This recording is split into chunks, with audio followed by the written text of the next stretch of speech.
This is Dominic Shinobi and today I'm going to narrate first part of what if Naruto was trained by Gotei 13. If you enjoy this video, please like, share and subscribe to this channel. Now wasting no more time, let's start the story.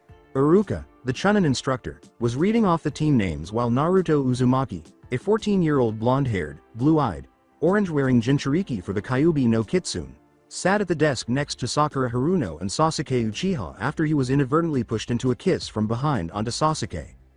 Iruka stated, Team 6 instructor will be Genma, now Team 7 will be Naruto Uzumaki, and this is strange. According to this Naruto, you're to meet your other two teammates and instructor at the Hokage office. Everyone was staring at Naruto, who stood up and made his way to the door, looking perplexed. Iruka continued, now as I was saying, Team 8 will be Kiba, Hinata, and Shino under Kurenai Yuhi. Team 9, which is still in service from last year, will have Kiba added to that team to replace a member who was transferred. Now Team 10 will be Choji, Shikamaru and Ino. Both Sakura and Ino, who were experiencing brain farts, recoiled at this point and simultaneously exclaimed, wait, what about Sasuke-kun?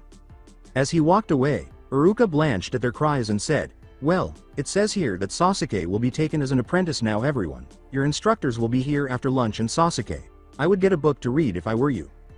As one of the few people who liked him, the Hokage secretary smiled at Naruto as he approached him and said, the Hokage is waiting to see you, Naruto, go on in. Naruto gave a nod and opened the door before going inside. The third person looked at Naruto and replied, ah Naruto, good to see you got my message. Sorry to pull you away from the academy, but you see, I was requested by two different individuals to have you placed on a partner-trained team under them, and after much debate I agreed. Your team has already gotten everything from your apartment you will need and are waiting for you at the front gates. I asked you to come here before you met them because the two who asked for you were both very skilled fighters. Even if they don't look it, I got this scroll for you as well with some jutsu for you to work on while you're gone. Naruto replied, wait, what do you mean gone, and who are my teammates? The third replied, Naruto, for the next 9 months you and your team will be gone on a secret training trip. Even I do not know where you are going, but both men are very trustworthy and have treated you well over the years. You won't be returning until then. In fact, you're only returning for the Chunin exams and then most likely leaving again. Naruto was startled and replied, but what about my apartment and my friends, Ayame, Old Man Ramen? I won't see you all, and I won't be able to eat Icharika ramen. Why? After a long period of silence, the third sighed and sat down in his chair, saying, because you're going to learn about your parents. Wide-eyed and frozen, Naruto muttered, my parents. The third replied, the two men who are going to be your senseis are probably the only two other than Kakashi, Jiraiya, Tsunade, and myself who knows who they were. I was not supposed to tell you until your 16th birthday, but both men told me that if I did not give in to their demands to have you on their team, then they would kidnap you and take you away from Konoha, never to return, because they are sick and tired of the way you have been treated.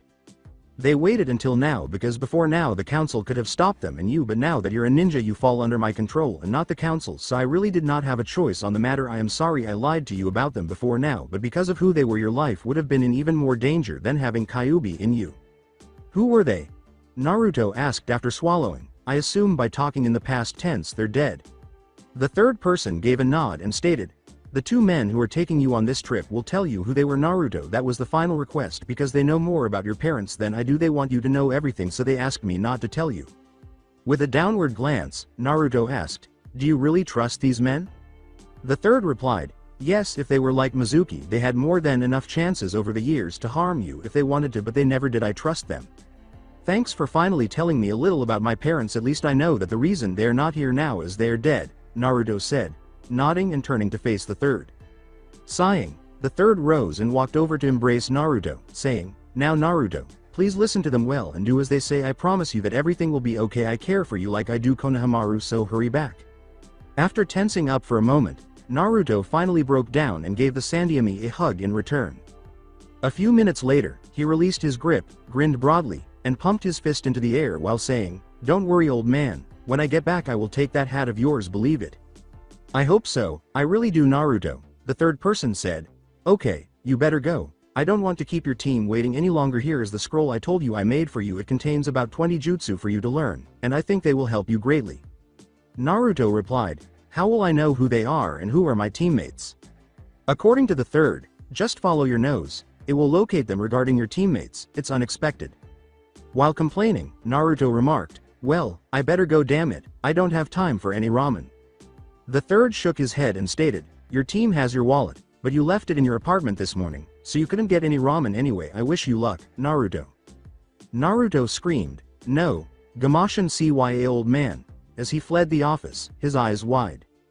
As he watched Naruto go, the third thought, "I hope I made the right decision." Despite not being ninjas, those two men are just as lethal as Kushina and Minato. Their abilities led some to refer to them as the 6 deadly sins. To think that the last two are teaching their kids how to fight. Last but not least are Isis, Kami Archer, who is said to be able to hit a target up to a mile away with holy arrows that would literally travel around any obstacle. Dustin, the Arctic Dragon, who can turn any battlefield into an Arctic tundra in the hottest of deserts. Minato, the Yellow Flash, Brains, and Speed, and Kushina, the Red Death, who is the most powerful swordsman and can heal any wounds almost as well as Tsunade. He pulled out a piece of paper and read, "Request for Naruto Uzumaki to be placed on team with Hitaki Kakashi denied." He sighed and turned back to the paperwork. Naruto said, "Hey guys, what you do this time to get guard duty?" As he got closer to the gates and noticed that the two guards were in the guardhouse, Naruto liked both of the Chunins. When both men turned to face Naruto, one of them said, "Hello Naruto." This time it was trying to put rat poison in a fish for Tora. He was wearing a bandage over his face. "I swear that cat is Kyuubi reincarnated," Naruto said, shuddering at the name. "Come on. How in the world is that cat able to inflict so much damage on Genins, Chunins, and Junins and still survive all of the attacks?" "I think you're right, Naruto," the other one said. The three of them turned to face the voice when it said, "No, the cats are just smarter than everyone thinks." Naruto then retorted, "Hey old man, what are you doing here?" "From now on, Naruto, you will call me Tuchi Sensei," the man stated. "As you are already aware, your first teammate was my daughter, Ayame." Both Chunin were shocked to learn who Tuchi was from the ramen stand, who had treated him once before leaving with empty wallets, and Naruto was wide-eyed. Grinning, Ayame said, "Hello, Naruto-kun. Dad, what's going on?" Said another voice. A Chinese-shirted girl with bun hair asked a man who appeared to be around Tuchi's age, with his arms folded and his eyes closed, "Why was I pulled from my team and we packed up everything in our shop?" He replied, "It's a long story, you will find out when we reach our destination." Naruto, "It's nice to see you again. My name is Dustin, and I am currently your second sensei. I am aware that it has been a few years since you last saw me. My daughter Tenten, your third teammate, is standing next to me. Don't worry about that. I have all of your belongings in scrolls on me. Wookie. It's nice to see you again. If you're having trouble understanding the joke, watch Star Wars Episode 4 and keep in mind Tuchi's description."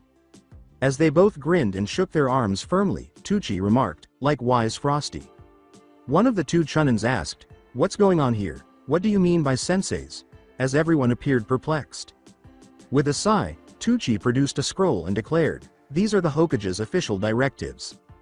At an undisclosed location, Team 7 will embark on a long-term training trip regarding the sensei aspect. Dustin and I are both skilled fighters in age-old fighting techniques that the Hokage felt should be taught before we do so as to ensure their survival. Tenten, Ayame, and Naruto will all receive training in those methods. We have a long journey ahead of us, so please pardon us now," he said as he left the gate.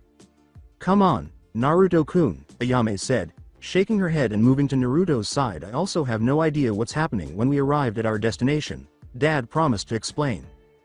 Dustin said, "You heard her Tenten, let's go." He approached Tuchi swiftly before, much to the astonishment of the three teenagers behind them, beginning to drive at a speed that no civilian could match.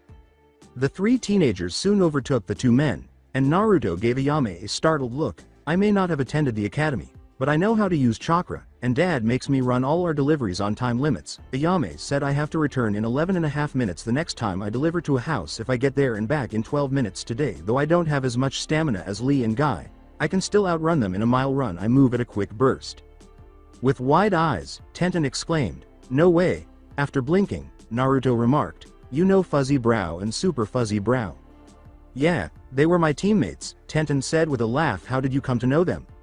Naruto remarked, "A year or so ago, Guy taught me a trick that helped me identify the flaw in one of my pranks. He demonstrated to me that my issue with it was speed." "Naruto, I want you to consider what to say later," Dustin said, grinning as he heard them conversing while he was running. "Naruto, you will have to tell Ayame and Tenten the truth about your entire life before Tuchi or I tell you and the others what's actually happening or who your parents were." "He's right, Naruto," Tuchi said, observing Naruto's pale face and wide eyes. "This team won't have any secrets." Tenten and Ayame, you will both also need to tell Naruto everything that has happened in your lives.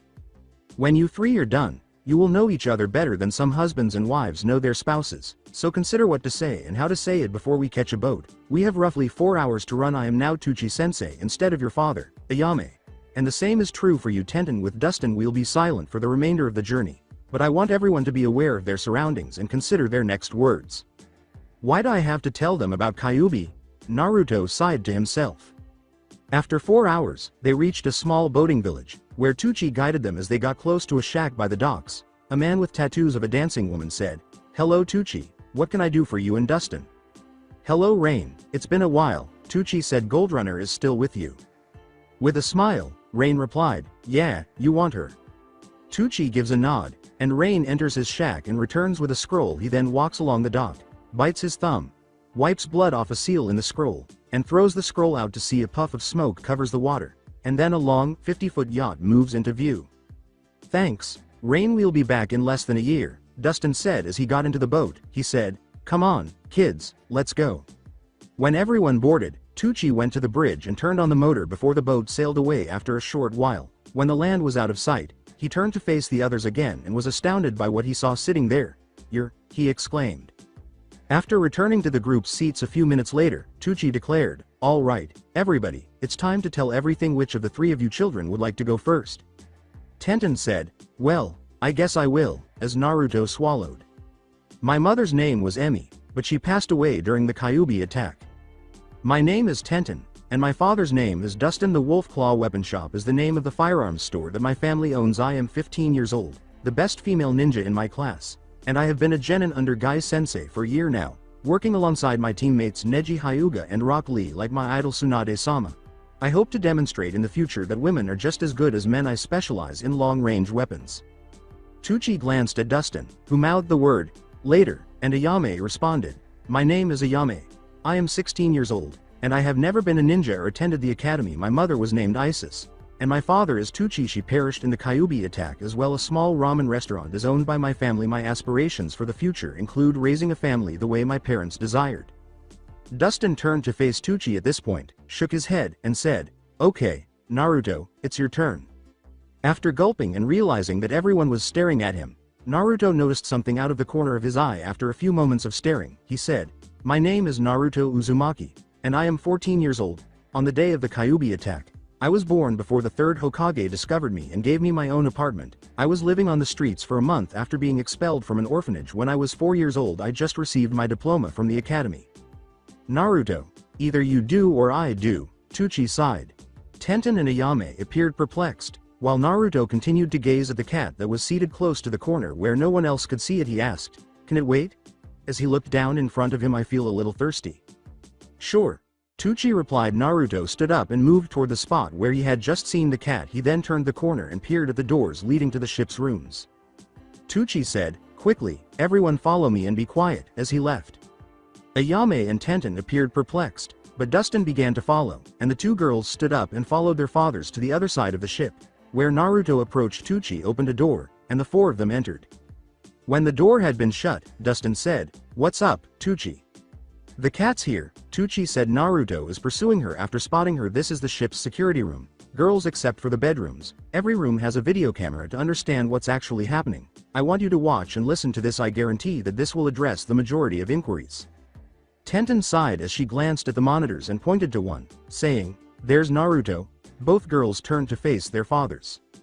They saw Naruto enter the ship's kitchen, look around, and say, "Damn, I guess it was my imagination." The door behind him slowly closed as he drank some water after grabbing a glass from a rack at the sink and saying, "I guess the Hokage was right." When Naruto heard the door click behind him, he turned to see it was closed. He went to it and tried pushing his body against it multiple times, but it did not open. Naruto jumped and glanced around when a voice said, "I locked the door." His words were, "Who's there?" A cat jumped up on the counter after emerging from behind a small islander, then turned to face him and uttered, "It's been a while, Naruto." Tenten and Ayame were both staring at each other in the security room, and Ayame stammered, "The cat talked." Tenten looked at her father and asked, "Is that cat a summon?" "No, just observe and keep quiet," Dustin said. "The least of your surprises, I assure you, will be that a cat spoke." As Naruto stammered, "Yoruichi," both girls turned to stare. "Is that you?" The feline replied, "Of course, how many other talking cats do you know?" Naruto said, "When I told the Hokage about you, he said it was my imagination," as he approached the cat slowly. "He did that because you were 4 years old and he thought it was because you were hungry." Yoruichi sighed after being expelled from the orphanage. "You technically lived on the streets for a month." "Yes, that was when I first met you," Naruto remarked after you located me and led me to an abandoned building. "You gave me food, including bread and cooked fish. There was snow all around, and it was the middle of winter. Without you, I would have perished." "I know," Yoruichi said. "You're still applying what I taught you, I see." This made Naruto cringe, and he asked, "How can you tell?" All 4 of the people in the security room were interested in this, and Dustin and Tucci simultaneously wondered, "How come I never knew they met before?" "Because I taught you," Yoruichi said, his perspiration dripping down. "Naruto, why are you acting so foolish? You're much smarter than this, I know that." "I guess I've been acting so long now that I forgot who I really am," Naruto said, lowering his gaze. "When you taught me this, you were telling me that people would stop hurting me if I acted foolish and helpless. I suppose I've been doing it for the past 10 years and have forgotten that it's all a performance." "Well, why don't you start showing who you really are?" Yoruichi said with a sigh. After glancing at the cat, Naruto uttered the words, "I don't know how to." "Well, let's start with me," Yoruichi said. "Get back to your true appearance." "Since I started using it, I haven't done that," Naruto said, his eyes glossing over. "I'm not even sure how I look anymore. Are you certain? What if the others show up to find me? I don't want to tell them everything just yet."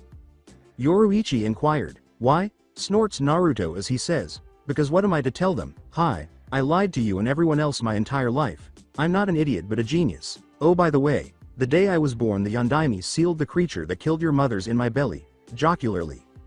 Tenten and Ayame both gasped as they entered the security room, and Dustin remarked, "Now you see why he's afraid to tell you." "But Dad, if you seal something into another item, it doesn't make the second item the first or vice versa," Tenten said after giving it some serious thought. "Everyone is aware of that," she said, looking perplexed. As she turned to face her father, Ayame explained, "She's right. Why is he scared about telling us the truth, and how come everyone said Kyuubi was killed if it was really sealed?" "Watch and everything will be explained," Tucci said. After glancing at Naruto, Yoruichi leapt from the counter and bit his hand. Naruto let out a "ouch" cry and shook his hand, causing the cat to release its grip.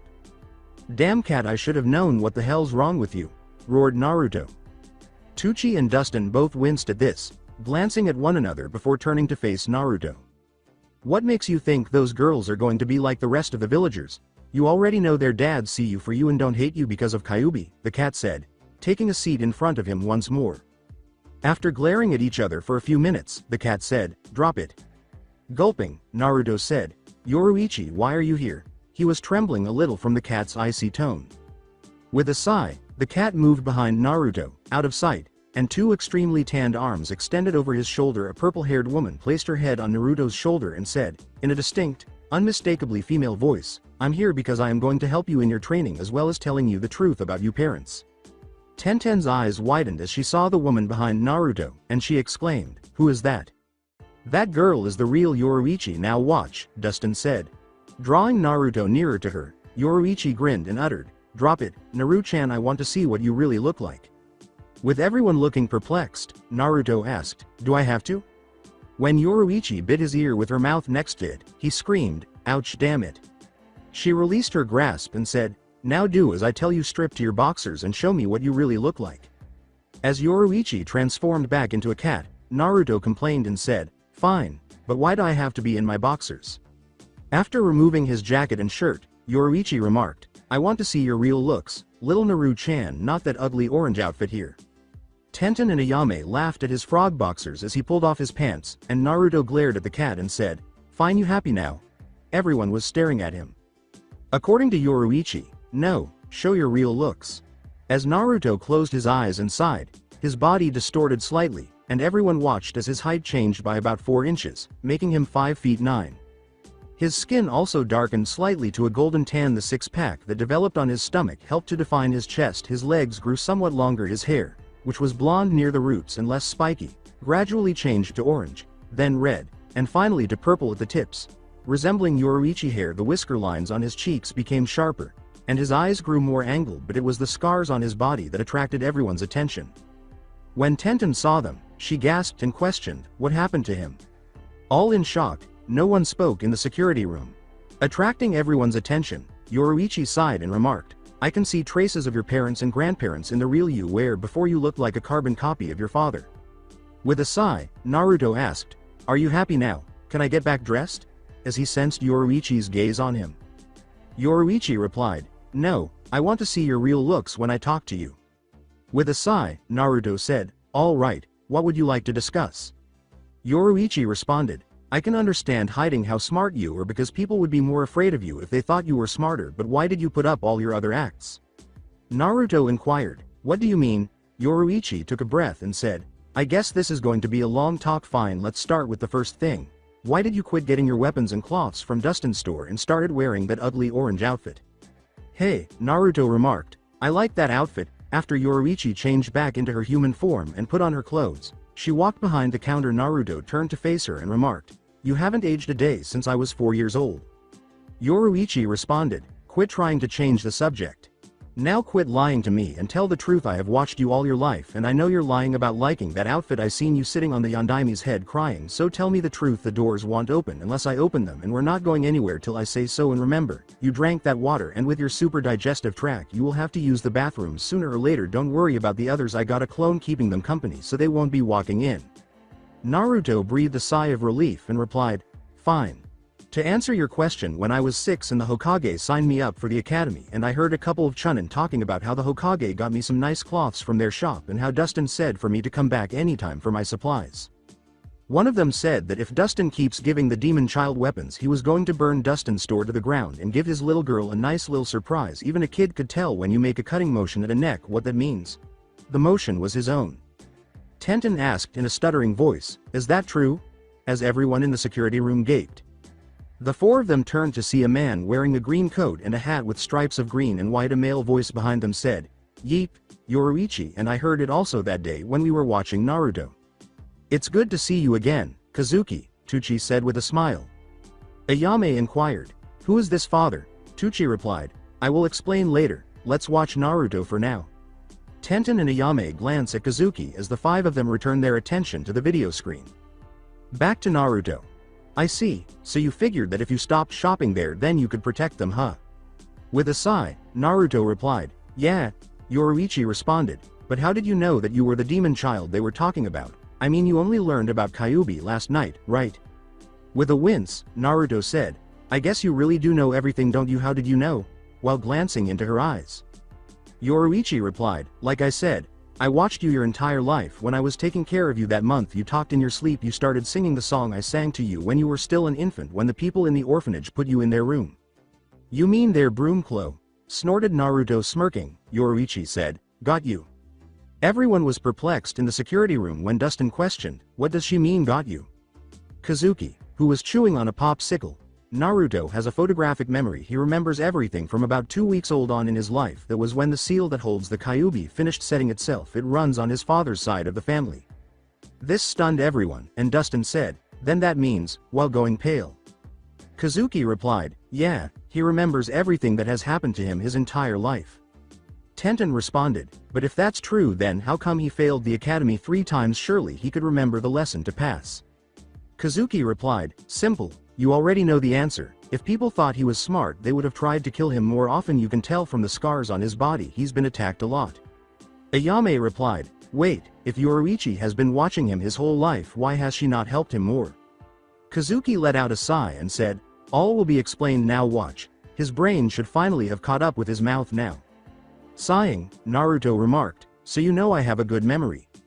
Yoruichi is actually chuckling and said, Good, listen Naruto. I know it's a photographic memory so don't try that shit on me. You know you saw me a lot before we officially met when you were 4. Naruto replied, Fine, I remember that you would bring me food, change me, and also sing me to sleep and also treat some of the wounds that I would receive, but what I don't understand is why I never saw you after I was 4 and why now you have returned and how have you been watching me if I have not seen hair nor fur of you. I will get to that in a few minutes, but first I want to know a few more things. Yoruichi sighed. Naruto questioned, Why, you obviously already know the answers. Yoruichi replied, Me knowing the answers about you and you knowing the answers about yourself are 2 different things. You said it yourself. You have hidden yourself so much you don't remember who you are. I want to help you understand that first before we continue. It's not like I have much of a choice, Naruto muses as he nods. Yoruichi replied, good. Now next question, what about Ayame and Tuchi? If you were willing to protect Tenten and Dustin by avoiding them, why not those two? Naruto took a breath and replied, well, that's actually a hard question. As you know, I first started eating there with the Hokage who footed the bill for some of my meals. I learned quickly Chuki was actually changing the recipes so I could actually get vegetables and meat while changing the noodles recipe to be healthy for me. He made separate meals just for me but did it where everyone would think it's the same stuff he normally serves. Ayame asked, how did he know that? As Tuchi and Ayame gasped. After hearing the same question from Yoruichi, Naruto said, I used the shape-shifting ability you taught me to make myself look like different people, and I went there to try some of the meals and see if they were double or triple charging me like almost everyone else. Turns out they were actually cutting the price for me. That shocked me a lot. I realized when I went grocery shopping using my shapeshift that if I were to be seen cooking for myself and eating healthy, that people would find out how I got the stuff in the first place, and then that would make people realize I was smarter than I appeared, which would have most likely got me killed. So since Ayame and Tuchi were working so hard with giving me real food while making people think it was just unhealthy noodles, it would allow me also to get a few supplies from the store to learn to cook and eat, as well any emergency supplies I needed.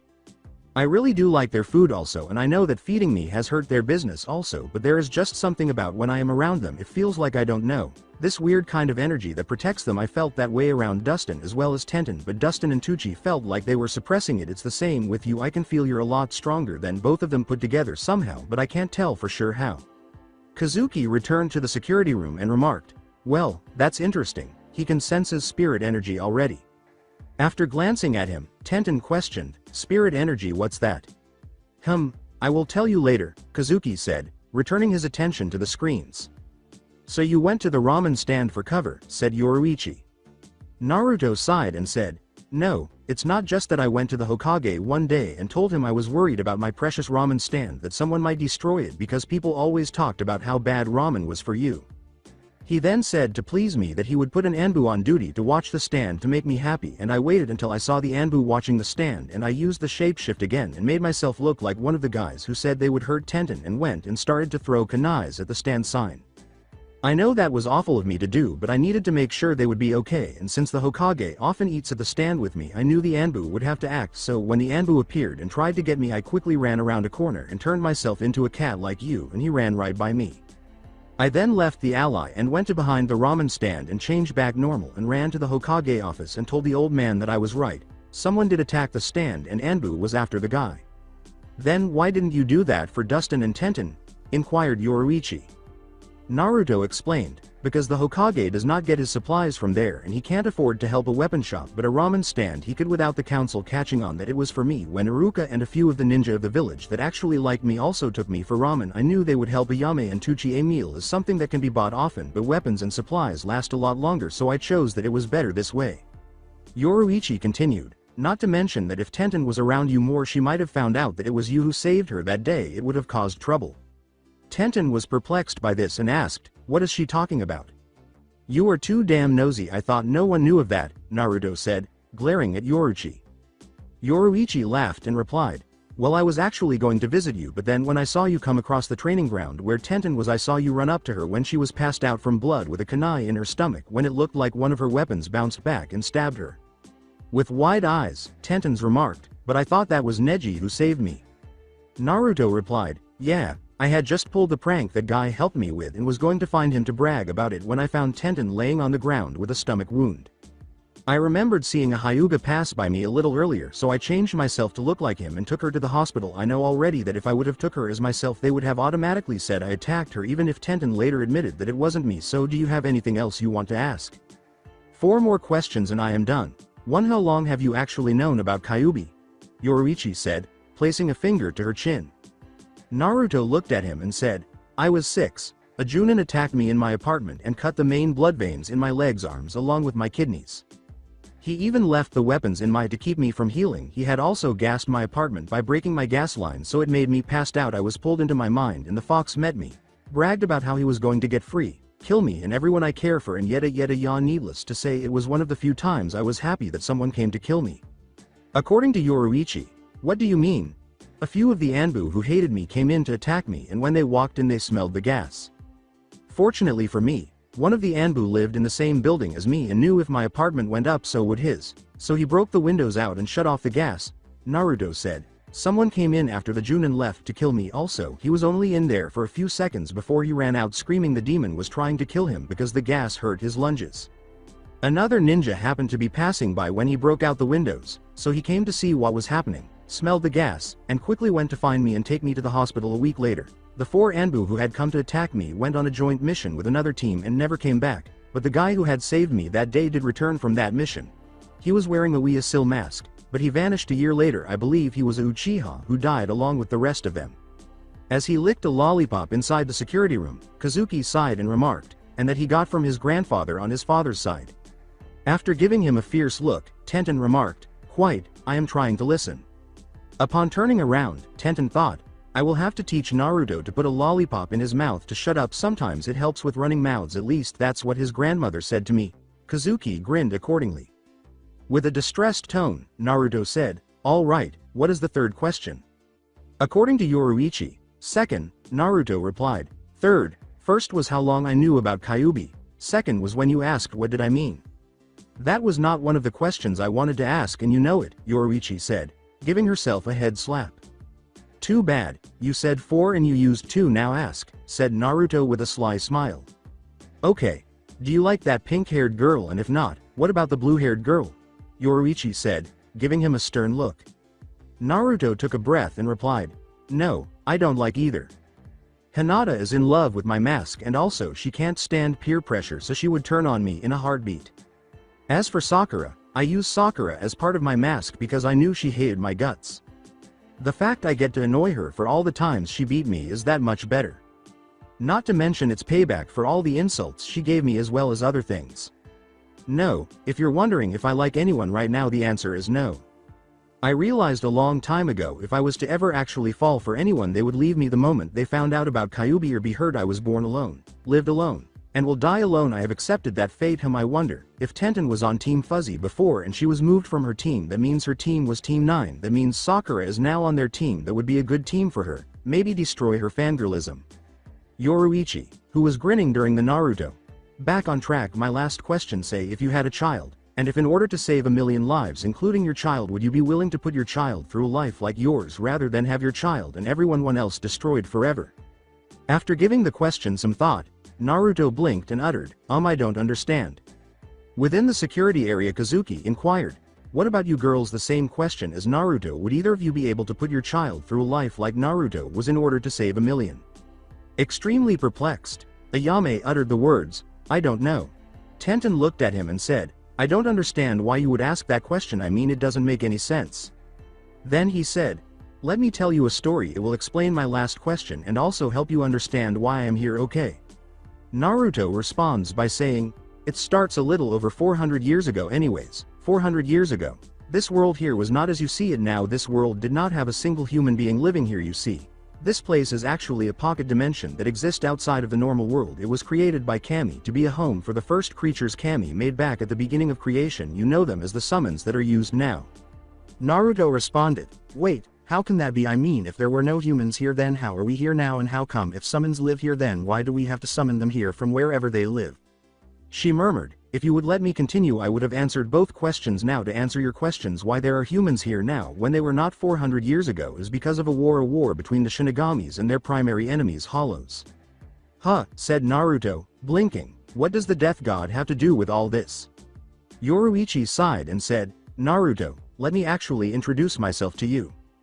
My name is Yoruichi Shiwan, former Shinigami captain of Squad 2 of the Gotei 13.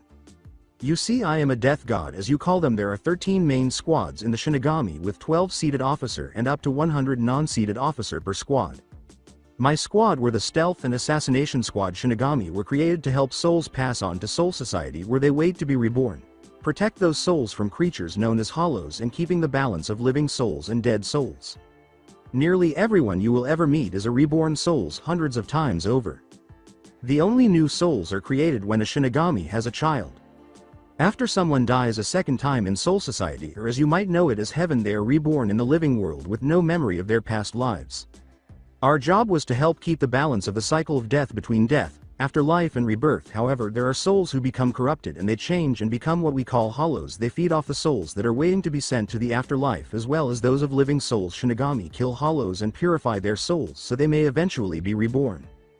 As I mentioned earlier, approximately 400 years ago, 3 fellow Shinigami betrayed us, joined the hollows, and tried to take over Kami Kingdom and all of creation by stealing an item that allowed a soul to change and become something more powerful than a Shinigami or a hollow. A group of living souls who got involved in the whole mess helped turn the tide of the war we were fighting, and the Shinigami who was primarily responsible for the betrayal and the plan to take over, named Aizen, was almost defeated.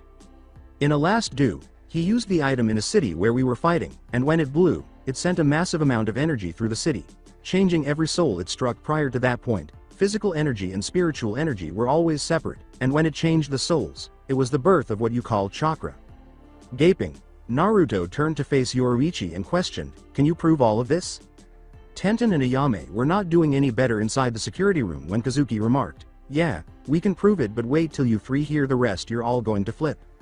Yoruichi said, "Yes I can, but let me tell the rest of my story so you can ask all your questions then." Now, as I was saying, now after that happened, Aizen became a true monster. He changed and started killing without mercy, killing Shinigami, living souls, and even hollows. He lost himself in a power rush. After a grueling battle he was defeated and the heads of Soul Society got together to figure out what to do with all the people who were affected. Even the Shinigamis who were there in the city at the time were affected like myself. The leaders of Soul Society were split about what to do. Some said to destroy the entire city and every soul there as well as any Shinigami that was affected.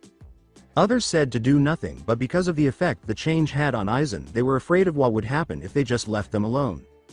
They thought each soul that was affected would become a monster like Aizen. It was a time of great despair for us, and the living souls who had helped us to defeat him lived in that city, and so was their friends and family. They argued against the idea of destroying the village and the souls. Nobody knew what to think. You see, before this happened, spirit energy and normal human energy were completely separate, and then suddenly they were mixing together forming chakra, and this never happened before. Eventually, someone had an idea. You see, Kami created a number of planes of existence, including one for living things, one for hollows, one for souls waiting to be reborn, one for demons, and many more. The Shinigami were aware that they could visit most of the planes, and they were aware of a location where Kami placed the original creatures that were created. As I mentioned earlier, hollows are unaware of this location because there has never been enough spiritual energy released at one time to draw them in. The plan was to put the souls that were mutated separate from the regular souls until we could figure out how to turn them back to normal, and so in one night the leaders of Soul Society erased all traces of the city from the normal living world and brought everyone here. Shinigamis have the ability to alter memories to help conceal the truth about hollows, Shinigami, and the afterlife. We made it look like a natural disaster destroyed the city. We broke the city apart into sections and put them all over the elemental countries, and then changed their memories into believing the smaller city they lived in then was the ones they grew up and lived in, and that this was their world. At first no one really believed it, but since they could not prove it they just started their lives as best as they could. Whenever people started getting too nosy we erased whatever evidence they had and then changed their memories again. As they eventually died out and their children took over, all memory of what really happened was erased again and again, so finally by the 3rd generation all knowledge of the other world was nearly completely lost to the people here. A new section of Soul Society was created for the people here with a lot of security to prevent them from interacting with the other souls from the other world. Only those who are actual Shinigamis know about the second world here in this plane of existence. The Shinigamis that were also affected have been doing what we originally did, protecting the souls to be reborn, while we also work on a way to change the souls back to normal souls and keeping the amount of spirit energy released down to the point where hollows won't be attracted to this world. This hollows get stronger off of spirit energy, and normally humans only make around enough spirit energy before they die to do a simple henge. Now imagine if a hollow would suddenly get say a Junin level amount of chakra, it could bring about the total destruction of all life in this world and the other human world. Well, this story is great and all, and I believe that if it's true then I can understand the precautions that your Shinigamis took, but I want proof and also to know why you're telling me all of this and why I am actually here, and who my parents were, Naruto sarcastically said, growing agitated by this point. Yoruichi replied, I was getting there Naruto, damn, you take after your grandfather on your mother's side in attitude. Naruto growled at her and she said, now as I was saying we worked to try and change the souls here to normal souls but have not been making much progress. Now here is what you're all been waiting for, what this all has to do with you. Now in order to keep hollows from finding this world, I told you we kept the balance by limiting the amount of spirit energy released. Well, during the first Great Shinobi War, the amount of lives lost made it where we actually had one hollow show up here. Luckily we killed it quickly and sent all the people who died to Soul Society fast enough to stop from drawing any others. When the first war ended, we started keeping a lot closer tabs on this world than we were, and when it showed that a second war was about to start, Soul Society decided to send a team here to stop the war from progressing too far and to keep the number of people who died down to controllable numbers. They could not send a regular Shinigami though, because the only way we can be seen in this world is if we are in a fake body called a Gigai, and if they are wounded they don't bleed, and there was no way we could cover that up before having to wipe everyone's memory again, and most likely it would happen often. Yoruichi said with a sigh. So they decided that if they could not send a normal team of Shinigami, then they could send someone who was trained to be a Shinigami, who were still alive, who also could use chakra to fight in this world normally without drawing attention to their Shinigami abilities. They chose to send some children of the Shinigamis. There was 6 of them. They sent each of the children were born from parents who had been changed. The 6 children's names were Minato, Kushina, Isis, Emi, Dustin and Tucci. 3 teenagers' eyes widened at this point. Tenten and Ayame both turned to face their fathers, who said, "Surprise," with a gentle smile. Everyone turned back to watch Naruto and Yoruichi after Kazuki said, "Watch this, you're about to get the final surprises." Both girls were stunned and could only move their heads. Stuttering, Naruto stated, "Tucci and Dustin are the sons of Shinigamis." Yoruichi responded, "Yes, each of them were less than 7 years old and we made them all orphans and gave the orphanages fake memories for them. Now let me finish explaining to you. You see, during the Second War the 6 of them would move in to take out large groups of enemies and then immediately send them while taking out the enemy.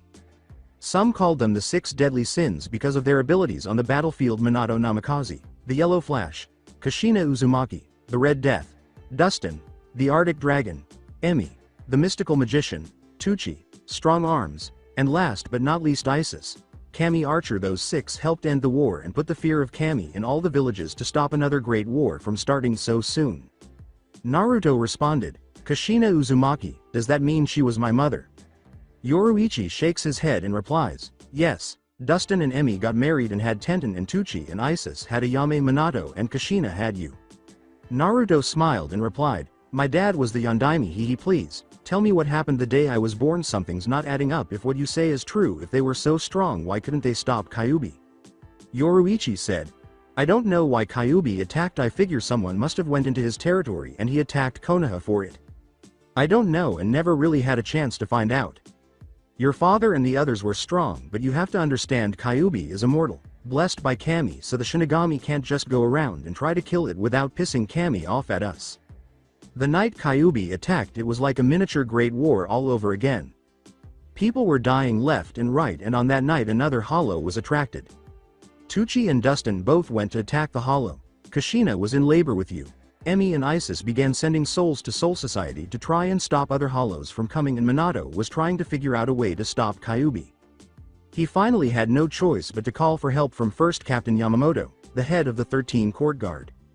Yamamoto is the only one of the Shinigami to have any contact with Kami through another messenger. Yamamoto came and he was the one who bound you and Kyuubi together, but in order to do it he needed 4 soul chains to hold it together. Soul chains are the chains of life. If they are broken, the spirit leaves the body and the body dies. Shinigami don't have soul chains, only living beings, and they had to be from someone with high spiritual energy. I think you can figure the rest out."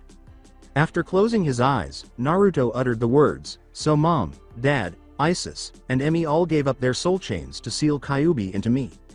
Yoruichi nods as he says, "Yes, you see, the chain of an immortal creature is gold and can't ever be broke by anyone but Kami.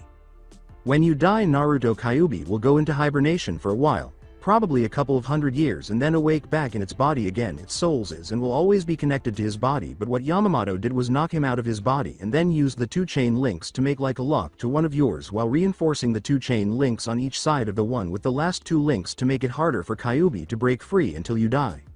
Sighing, Naruto replied, "I understand, it makes sense I guess. So why are we here? I mean, there has to be a reason you would show up here and now to train me, Ayame and Tenten." Yoruichi responded, "You're right. You see, one of our observers have learned that someone is planning to try and capture each of the bijus as some sort of weapon. If that happens, then there is no way we could stop the fallout from that, and hollows would appear here in the millions. After that, the other world would be attacked and most likely destroyed." Naruto looked at him and replied, "Then the answer is simple. Kill me, I die and get to see my family. Kyuubi would go back into hibernation and then you can put a watch on the other demons and when someone comes to get them, stop them. Yoruichi replied, if only it was that easy, unless it's a direct threat on the souls of people. Shinigami are not allowed to interfere with normal human events. We can't kill humans unless they are attacking the souls of people directly. That's the first problem with your plan. The second problem is even without Kyuubi they can get the other 8 and 5 of them are sealed into humans like you, making it that much easier to get the third thing that is a problem. Naruto is right here. She held the back of his head and says, I am not going to kill or let anyone else for that matter kill my grandson. Gazing at her, Naruto's eyes widened and he stammered, grandson. Yoruichi looked into his eyes, nodded, and said, surprise, I am your grandmother on your father's side. Why did you not stay with me? Naruto asked quietly. Yoruichi sighed and said, over time a Shinigami's spiritual energy will start affecting those around them in the living world. If I would have stayed with you, then your own spiritual energy would have increased and most likely attracted a hollow which would have eaten your soul and killed you. To protect you I had to watch from a distance. I had a security monitor watch you from Soul Society, and whenever you truly needed me, like when you were 4. I wanted to bring you back to Soul Society, but because Kyuubi was with you I couldn't. Also, you were not strong enough at the time to make it through the gates to enter Soul Society. You would have died moments after getting there from all the spirit pressure, and if you were in the form you need to be to get there, then when you die you would die and be reborn as someone else, and my grandson would cease to be my grandson. Think of it as holding your breath underwater. Pretty soon if you don't get out of it you would have died. Your father and the others were different than you, Ayame and Tenten. They were born there so they could automatically handle changing. You have to be at least a teenager to stand a chance to make it there. That is why I couldn't take you. Sigh. Now you remember the question I asked earlier. You now understand why it was necessary for things to be the way they are. None of us wanted this to happen to you. As she pulled him into a hug, Naruto became emotional and began to weep in the security room. Tenten said with tears visible in her eyes, that's so sad. I can't imagine what he's been through, and to find out that you have family but they have to stay away from you to protect you and you couldn't come with them because it would kill you. I know how much it hurts not having mom around, but I have dad to be with me. He had no one. Was his life that bad, Dad? Ayame asked, glancing at the monitor. Worse than you could imagine, Tucci said. Then why didn't you adopt him? Ayame asked, turning to face her father. Tenten wiped her eyes, scowled at her father, and uttered the words, or you. Kazuki explained, because the council passed a law stating Naruto was not allowed to be adopted for his own sake after an assassination attempt on his life they planned. Both of your fathers wanted to help him but were cut off every way they turned. They even planned to kidnap him one day, but then hunters and Anbu would have come after all of you, and either one of you two or Naruto himself could have died. Sure, you would have been able to come to Soul Society then, but then we would still have the long-term problem of what to do about any threats that would be created here. Like before, there was nothing anyone could do different no matter how much we wanted to. Both girls cast their eyes downward. Naruto collapsed in his grandmother's arms a short while later. Tenten questioned, what are we here for? I mean, now that we know about all of this, what is going to happen now? As the door opened and everyone in the security room entered, staring at the couple with sadness. According to Yoruichi, we plan to train you 3 to be as good as your parents were before you, so that way you can not only stop those who want to get the Biju but also to stop any major death counts. Gazing at Kazuki, Ayame remarked, I see exactly. Who are you then? Me, I'm his dashingly handsome grandfather. Kazuki licked his lollipop and dipped his hat. As everyone else scolded him, Yoruichi glared at him and said, Tucci, would you mind? After Kazuki was given a headshake by Tucci, Yoruichi remarked, again, I don't feel good enough yet. Alright. The boat will get to where we are going about sunrise. I want you all to get some sleep. You will need it. Kazuki grinned after another blow, then became serious as he assisted Naruto in being picked up and taken to one of the bedrooms. After giving Ayame a quick glance, Tenten said, so what now? As she followed the others, Ayame remarked, for now, I guess nothing. Tenten thought, we'll see about that, and scowled. Sakura and the other genins were waiting for her team back in Konoha earlier that day when they heard the cry, the flames of youth burn brightly. Guy-sensei. Sakura Haruno, I am Guy-sensei and I am now your youthful teacher. Follow me and I will ignite the flames of youth inside of you, the man said as the door opened and he entered wearing a green spandex outfit and carrying a carbon copy of himself. As Sakura turned pale and began to move away, she exclaimed, this can't be real. The clone of Guy was standing behind her when she abruptly found herself up against a muscular chest and turned, only to scream, "Aw." With a wink and tears in his eyes, he said, hello beautiful Sakura-chan, I am Rock Lee and I will protect you with my life. Will you go out with me? With a laugh, Ino exclaimed, "Good job forehead, you got the freak team." "Fate has decided this to happen, so shut up before I kill you," Neji said, releasing a small amount of ki as he activated his bloodline while glancing at Ino. Guy replied, "Neji, enough, don't let this non-believer dampen your flames of youth. Come Sakura, we must begin your training immediately, 30 laps around the village for warm UPS." Sakura said, "You're joking, right?" as she turned pale. Lee stated, "If I can't do the 30 laps in an hour, I will do 10,000 kicks to a log with each of my legs. If I can't do that, then I will walk around the village 40 times on my hands. If I can't do that, then I will." Sakura pulled away, slapped him across the face, and yelled, "Shut up." Guy came up behind her and said, "That was very unyouthful, Sakura. As punishment you shall have to run 50 laps around the village. Now Lee, show her the power of youth." Everyone in the room, with the exception of Team 9, laughed at her terrible luck. Lee Guy Sensei, Lee Guy Sensei, Lee Guy Sensei. Lee Guy Sensei, Lee Guy Sensei, Lee Guy Sensei, and as their teeth twitched, a sunset emerged behind them. "H," screamed Sakura. "Sasuke-kun, please save me, where Naruto when you need him to distract someone," she said, running to the Uchiha, who turned away from her. Kurenai and Asuma entered and collected their teams as Sakura was being pulled from the room by her new team, and Sasuke waited for his sensei for the next 3 hours by himself. Sasuke was still seated in the same spot when Kakashi entered the room confused. Kakashi glanced at him before asking, "Where are your teammates?" and surveying the rest of the room. "What teammates?" Sasuke said, "I'm waiting to be picked up by my sensei, who is my mentor during my apprenticeship. Are you him?"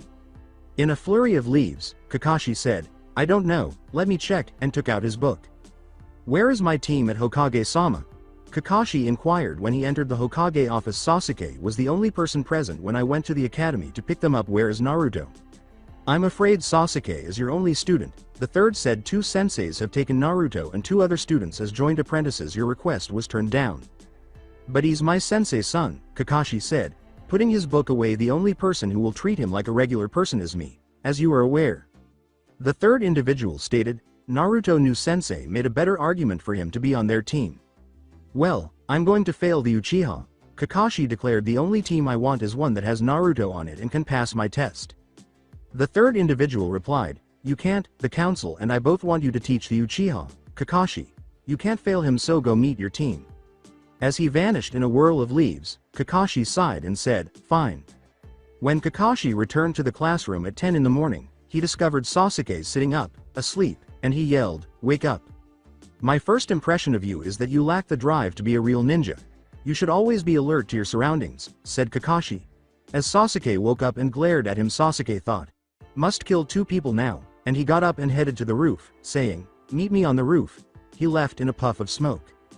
Because they are hundreds of miles out to sea from Konoha and are in a different time zone, at 10 a.m. in Konoha is equivalent to 5 a.m. where the area the sun was just rising when Naruto and the others returned. When someone said, "What are you doing up so early, Naruto?" Naruto was awake and standing on the bow of the yacht. "I have a lot on my mind, Tenten," Naruto said without turning around. "Tell me, are you aware of what's actually happening here yet?" While she stared at him, Tenten remained silent. Naruto, dressed in his orange outfit, returned to his normal self and said, "Remember yesterday I was asked to tell you and Ayame about me?" "Yeah," Tenten replied. Naruto replied, "The truth is I was afraid to tell you all yesterday." Tenten said, biting her lip, "We know." After blinking, Naruto turned to face her and questioned, "What?" Tenten said, "We heard and saw everything yesterday with you and your grandmother." A pair of arms circled around Naruto, who blinked and turned to face Tenten, who had her head resting on his shoulder. She said, "I see you, not Kyuubi, not as the killer of my mom or anything else you fear. I see you for who you truly are. It's the one you're hiding, not the one who's in front of me now. Naruto, you don't need to hide from me." After closing his eyes and transforming into his true form, Naruto put his chin on her head and muttered, "Thank you." A voice asked, "Is this a private party or can anyone join?" And they remained that way for a while as the sun rose slowly over the sea like the rays of hope reaching for them. "Why didn't you ever tell me you were such a cutie? I could have been flirting with you all these years if I knew." Naruto opened his eyes as Tenten took a step back and they both glanced at Ayame, who was grinning. She then approached Naruto and planted a kiss on his head. As a lollipop landed in his mouth, Naruto rubbed the back of his head and uttered, "I act." "Naruto, let me introduce you to your grandfather Kazuki Urahara, my husband, former captain of the 12th Division, Research and Development. said Yoruichi after he had gulped for a few seconds and glared at the sucker's origin. When he noticed a sucker in his mouth, Naruto exclaimed, You threw that in my mouth, why did you do that? Kazuki continued, The men in our family always put our foot in our mouths, it was the same with me. Your father, and before you have a chance to do it with your lady friends here, I decided to teach you a valuable lesson: eat suckers to keep your mouth busy without using words. It saves you from telling about forgetting to get your anniversary present again. With a grin on his face. Yoruichi slapped him in the back of the head, blinked, glanced at her watch, growled, and said, Damn you Kazuki, you forgot again. Kazuki put his sucker back in his mouth and said, See what I mean? With a sigh, Naruto said, Ayame, are you okay with all of this? Tenten said she was, but? Yes, Ayame said, grabbing the sucker out of his hand and shoving it into his mouth. Now listen to your grandfather. As Tenten suckers on the sucker, Naruto's perspiration falls while he chuckles and muses, Okay, what happened so far? Find out why my lives fucked up, found out my parent, found out my family are all idiots, and found out the men are whipped by the woman in their lives. Just another day in my life. When the yacht's motor stopped, Dustin and Tucci emerged from the ship's bridge, and Dustin remarked, We're almost there, it's time. Tenten inquired, What is the time for? As he advanced with his cane, Kazuki yelled, Naruto, come here. As Naruto approached him, Kazuki lifted his cane and commanded, Hold still.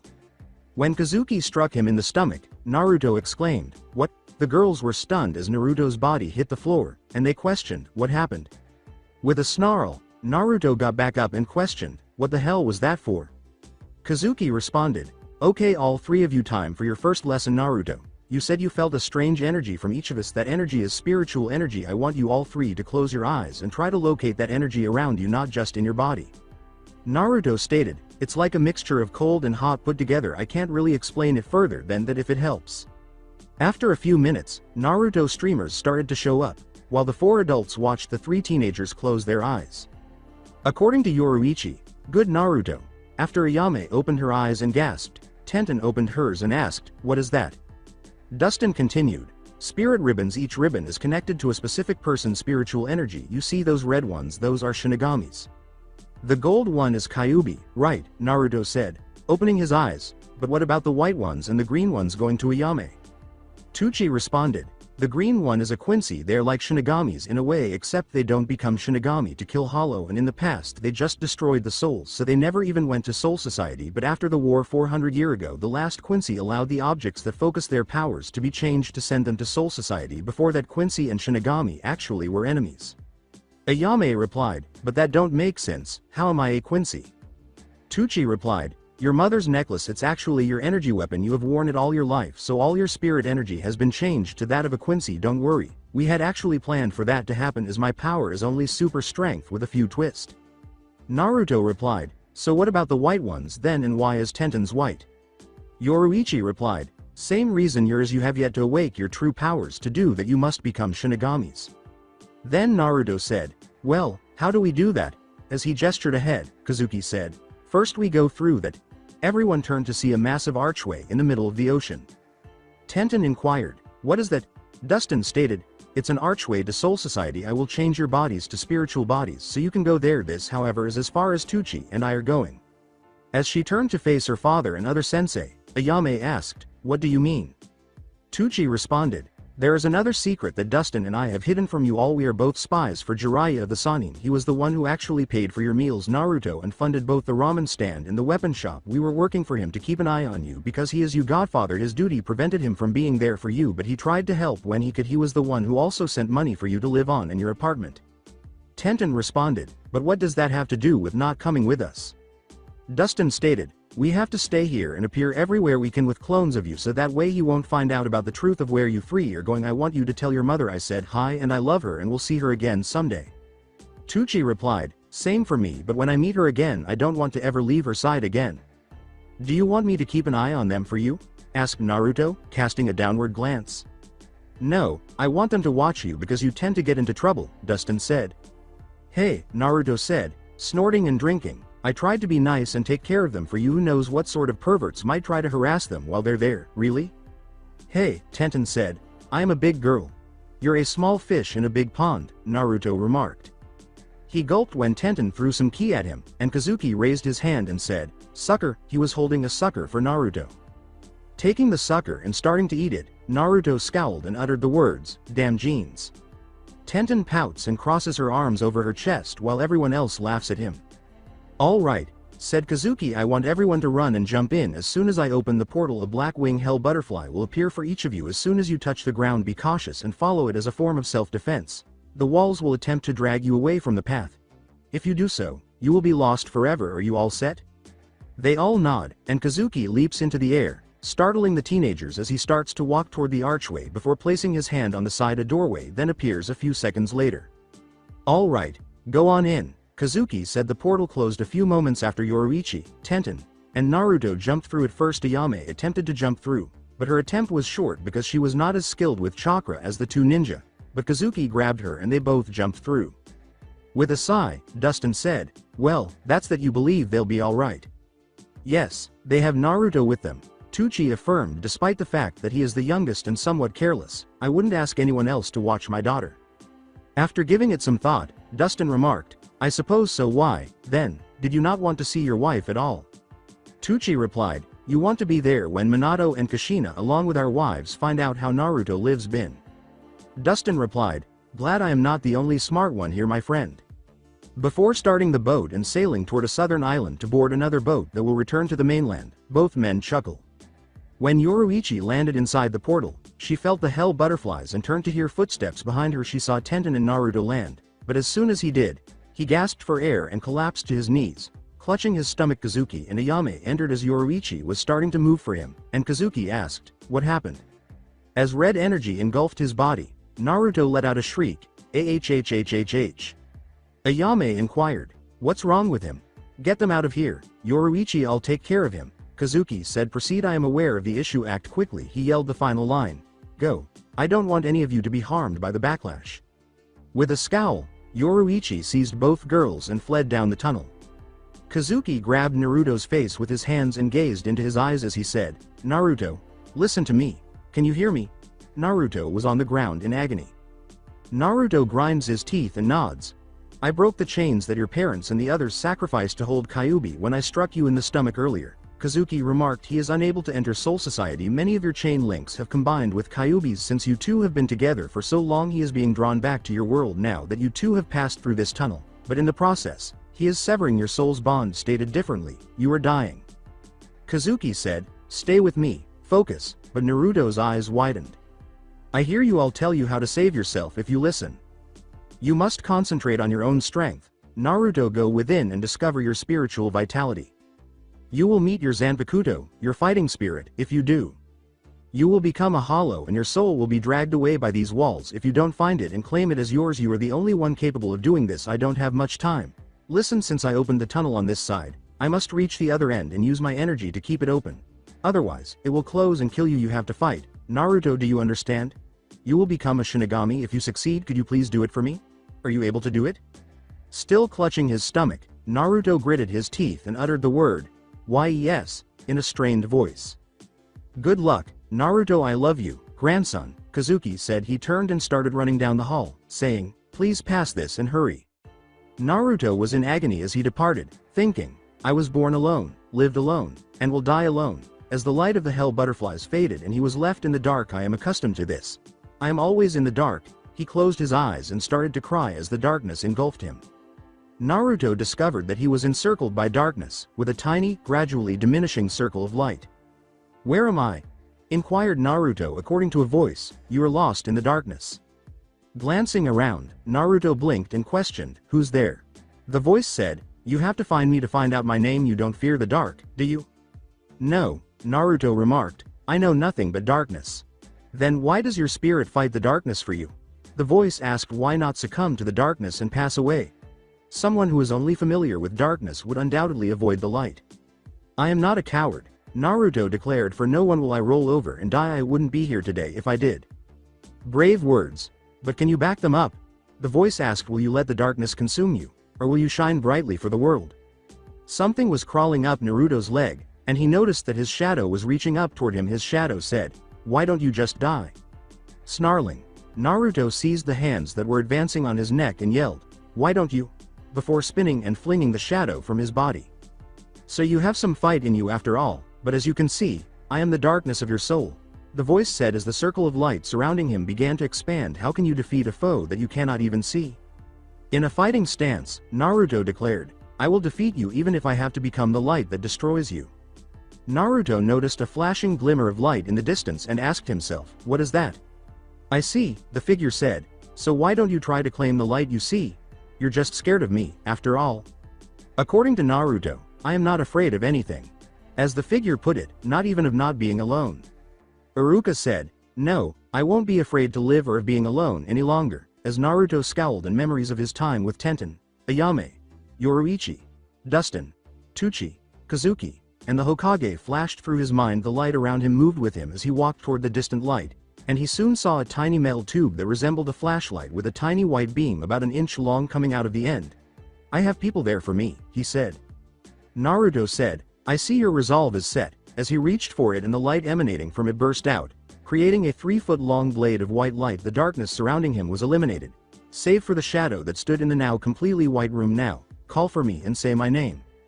Back with Naruto, who at last stopped rolling on the ground in the tunnel, he said, shine brightly Arachner cage, to dispel the shadow as his eyes slowly opened and glowed a bright blue. Naruto's hand was outstretched as the tiny tube he had been holding before came to life, filling the room with white light. Without noticing the change in his appearance, Naruto begins to walk toward the other end of the tunnel as the walls themselves appear to turn away from the light. At the gate at the other end of the tunnel, Kazuki was panting and using his spirit energy to hold the door open while Yoruichi yelled at him for being a fool for not warning her that this would happen. The door dimmed momentarily, alerting everyone that something was about to happen. Almost all of the Gotei 13 captains were present in case Naruto changed into a hollow or worse. Everyone gasped as a figure slowly emerged from the tunnel, revealing Naruto. He looked around and exclaimed, so this is heaven, before collapsing on his face. Tenten and Ayame ran to him, turned him over, and Tenten asked, what happened to him? As Ayame placed his head in her lap. He's turned into a Shinigami now, Kazuki said. He was on one knee when he said, he passed his trail. What happened to him? Asked Yoruichi as she approached him. Were you not listening? Kazuki asked. I simply informed him of what transpired. I wasn't referring to that, Yoruichi said, turning to glare at him. I was referring to the fact that his whiskers have vanished and his entire body has healed. Additionally, he appears to be a little older now. Kazuki stood up, approached slowly, and remarked, well, that's interesting. Will you stop talking about Naruto as if he were an experiment? Tenten asked. He is a person. You're quite right, young lady, an older voice said. Kazuki ought to treat his grandson with greater deference. However, I must admit that seeing a Zanpakuto like that one really surprises me. It seems to be based on pure light, which has never occurred before. When he wakes up, I would like to speak with him, but for now, I believe the 4th Division should take him and examine him to make sure Kyuubi wasn't hurt when he was yanked from him. Please resume your regular responsibilities. Captains, please take care of these women's needs, Siphon, and put a guard on the boy until I can speak with him before I give the boy to you, Yoruichi. I want to make sure Kyuubi did not enter through the boy's body. You understand, I'm sure. Yoruichi responded, yes sir, but may I request that it be a seated officer that stays with him. He's been through a lot in his life and I don't think waking up to one of the assassin guards would be a good first impression of Soul Society. Captain Yamamoto. Very well, Yamamoto remarked, I trust you can handle that. Siphon. Siphon replied, I will take care of it personally after I get the girls settled in, sir. With the exception of Retsu Unohana, the 4th Division's captain, and Siphon, who said, if you all would please follow me, as she assists Unohana in picking up Naruto and carrying him toward the 4th Division. Yamamoto nods and leaves. Tenten questioned, what happened to his cloths though? I mean, why is his pants now ivory in color?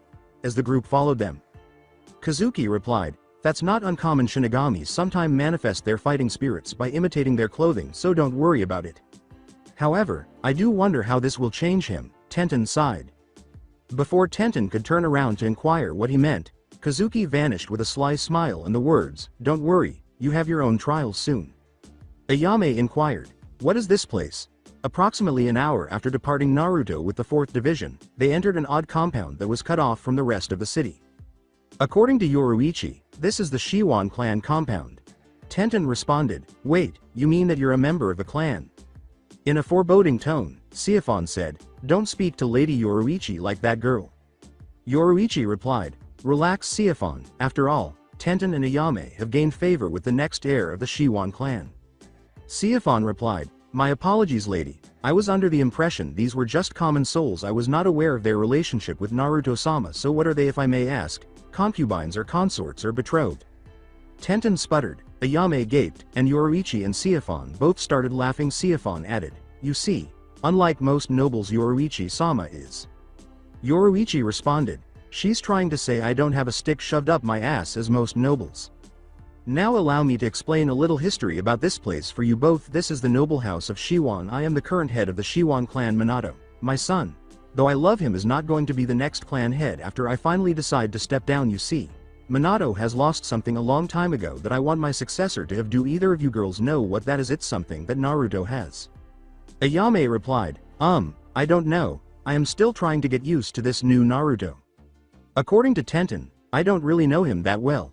Yoruichi responded, that's fine, I would have been surprised if either of you did figure it out. The answer is simple. Under everything that has happened to him, Naruto has kept his childlike innocence in his heart. Minato lost that when he was fighting in the last war. He killed it when he steeled his heart to do the right thing. Naruto, I believe, will always have that. Ayame responded, but why do you want that in your successor? It doesn't make sense to me. What do you see when you see this place? Yoruichi asked, waving her hand. Upon glancing at the yard, both girls noticed a small stream, trees, flowers, and birds. According to Tenten, I see a lovely personal garden. According to Ayame, I see a peaceful, relaxing place. Yoruichi continued, those are both true, but there is one other thing that is here, nature. You each looked at the flowers, the birds, the stream, the trees, and focused on one point. Naruto, when he looks at things like this, takes in everything, not just the things that catch your eyes, but the things that are also here that don't draw your attention, like the fish in the stream, the short grass to lay on, the way the wind blows through the leaves. There are all kind of things that are here that you would miss unless you look for it. That is the childlike innocence that I want my heir to have in our lives, where life and death are a cycle, to be able to see the world for its true beauty. That is the way I live and the way I want my clan to forever be remembered. Like, when she rested her eyes, felt the warmth of the sun. Yoruichi looked to her left and said, well, I guess that's it. I am sure our guests want to see you both now. Both girls were shocked. The sight of their mothers and 8 other people there caused both girls to widen their eyes as they followed her gaze. Siphon replied, I trust you both will stay here in the compound until I return. They both give a nod before rushing to their moms. Following their departure, Yoruichi muttered, what are you after, Siphon? As she flashed away, Siphon grinned and remarked, that is my secret. Yoruichi-sama, well, I must go. Someone needs to be there for him. What is your game, Siphon? You haven't been like this since before I left everything behind to go with Kazuki.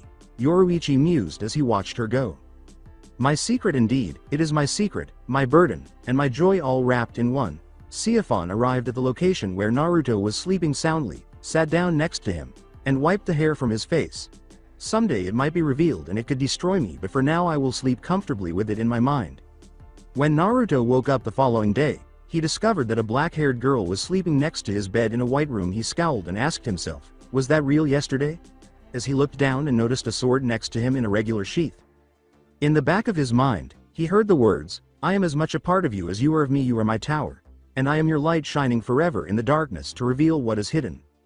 Grinning, Naruto raised himself and laid the sword across his back. It was said by a woman, impressive, already up and about in just a day. Who are you and where am I? Naruto asked, turning to see the girl awake and staring at him. The young lady replied, is it not courtesy to introduce yourself first, Naruto-san? True, but since it seems like you already know me, I'm not sure if the rules still apply, Naruto said, squinting his eyes. I am Captain Siphon of the 2nd Division of the Gotei 13, the girl said with a smile. Ah, that means you part of the Stealth and Assassination Department, said Naruto, with a momentary frown. Siphon replied, I am impressed you knew that I suspect Yoruichi-sama is the reason, having been my mentor before she left and I took her place. The question was, where am I, Siphon? Siphon replied, you are currently in the 4th Division, which is the medical corps of the Shinigami. I am afraid that is all I can answer for you at the moment, as Captain Yamamoto is expecting to meet you. Siphon grinned as she grabbed Naruto by his fur after he backflipped in midair and changed into a cat, saying, I see you are more like her than I thought. Naruto said, strange, after changing back as she led him out of the room he was in. Siphon questioned, what? According to Naruto, I feel different, lighter. Siphon replied, It's because you have awakened your spiritual energy and also you are no longer bound to Kyuubi. As they were walking, Naruto looked at her and inquired, does everyone here know about that? Siphon replied, no, only the 13 captains do along with a few close friends of your family. There is something I was wondering though, if you don't mind answering. He said, I don't see why not. As she moved more quickly than Naruto could see and kissed him, Siphon questioned, which is better, that kiss to the Uchiha or this? As Siphon retreated and resumed his steps, Naruto's eyes widened momentarily. After experiencing a brief moment of vertigo, Naruto returned to his senses and walked to catch up with Siphon. Then Siphon said, don't answer now, I was just curious, which team you batted for is all. After blinking, Naruto snarled and uttered the words, that was low Siphon. Siphon nodded and continued, not really, by the way, a word of advice, never tell anyone about who you have or have not kissed or gone further with. It hurts your relationship sometimes and puts seeds of doubts in the woman's mind. After giving it some thought, Naruto questioned, why did you tell me that? Siphon replied, I have a challenge for you. The day you complete it will be the day I answer your question. Deal? Deal, said Naruto. Defeat me in a fight, Siphon said. The only thing Naruto could say was, huh? Siphon replied, you will understand later. We're here now. Please show respect to Captain Yamamoto, Naruto. I know it's not your style, but he is not only very powerful but also his duties weigh heavily on him. Also don't lie to him. Naruto replied, alright geez, I will try to be on my best behavior. Happy? Siphon replied, yes. Also one last thing, don't tell anyone about our challenge or what I told you. It is a test of my trust. If you betray it, then I won't fulfill my part. He said, but it was just a simple kiss, wasn't it? Siphon simply grinned, knocked on the door, and turned to leave. A man with a humorous expression on his face said, ah, welcome Naruto-san, I am Chajira Sasaki, Captain Yamamoto Lieutenant. Right this way please. He stepped aside to allow Naruto to enter as Naruto watched her leave. After waiting until he shut the door, Naruto followed him into another office where he saw a bald man sitting in a chair and said, hello Naruto, I am Captain Yamamoto. The air in the room began to heat up, and Yamamoto responded, surprising, you were able to stand 5% of my power being released. No one under a 7th seat has ever done that. Was that why it got hot in here? Inquired Naruto. After nodding, Yamamoto said, please, take a seat. Yamamoto said, your Zanpakuto Naruto, what is its name? As Naruto took a seat on the mat that had been set out for him. Naruto replied, my what? Oh yeah, he said his name is Arachner Cage. Yamamoto replied, please, release it for me so I may take a good look at it. Naruto rose to his feet and uttered the words, shine brightly Arachner Cage, as he withdrew his sword from its sheath. The sheath vanished, the weapon transformed into a tiny handle, and a white light beam emerged from its tip. It's a lightsaber. Yamamoto examined it as well as the area surrounding Naruto. He said, interesting. Your sword is true to its name. Every shadow in this room is gone. It's like it consumed the shadows in the room. There has never been a light-based Zanpakuto before. There has been ones made out of shadow before, but yours is remarkable. I look forward to the day you can use Ubankai, but for now I wish to ask a few questions. Naruto replied, is that all for now, or do you wish for me to keep it activated? Yamamoto stated, active. I am judging your strength because I can tell that unlike others Zanpakutos, your feeds off of your spirit energy, which means to effectively use it in battle you will have to greatly increase your release time. I can already see you're sweating. Yamamoto asked, what are your plans, Naruto? After Naruto nodded. Naruto replied, I don't really know sir. I mean before now I always had to just live from day to day. Now there seems to be some hope for my future.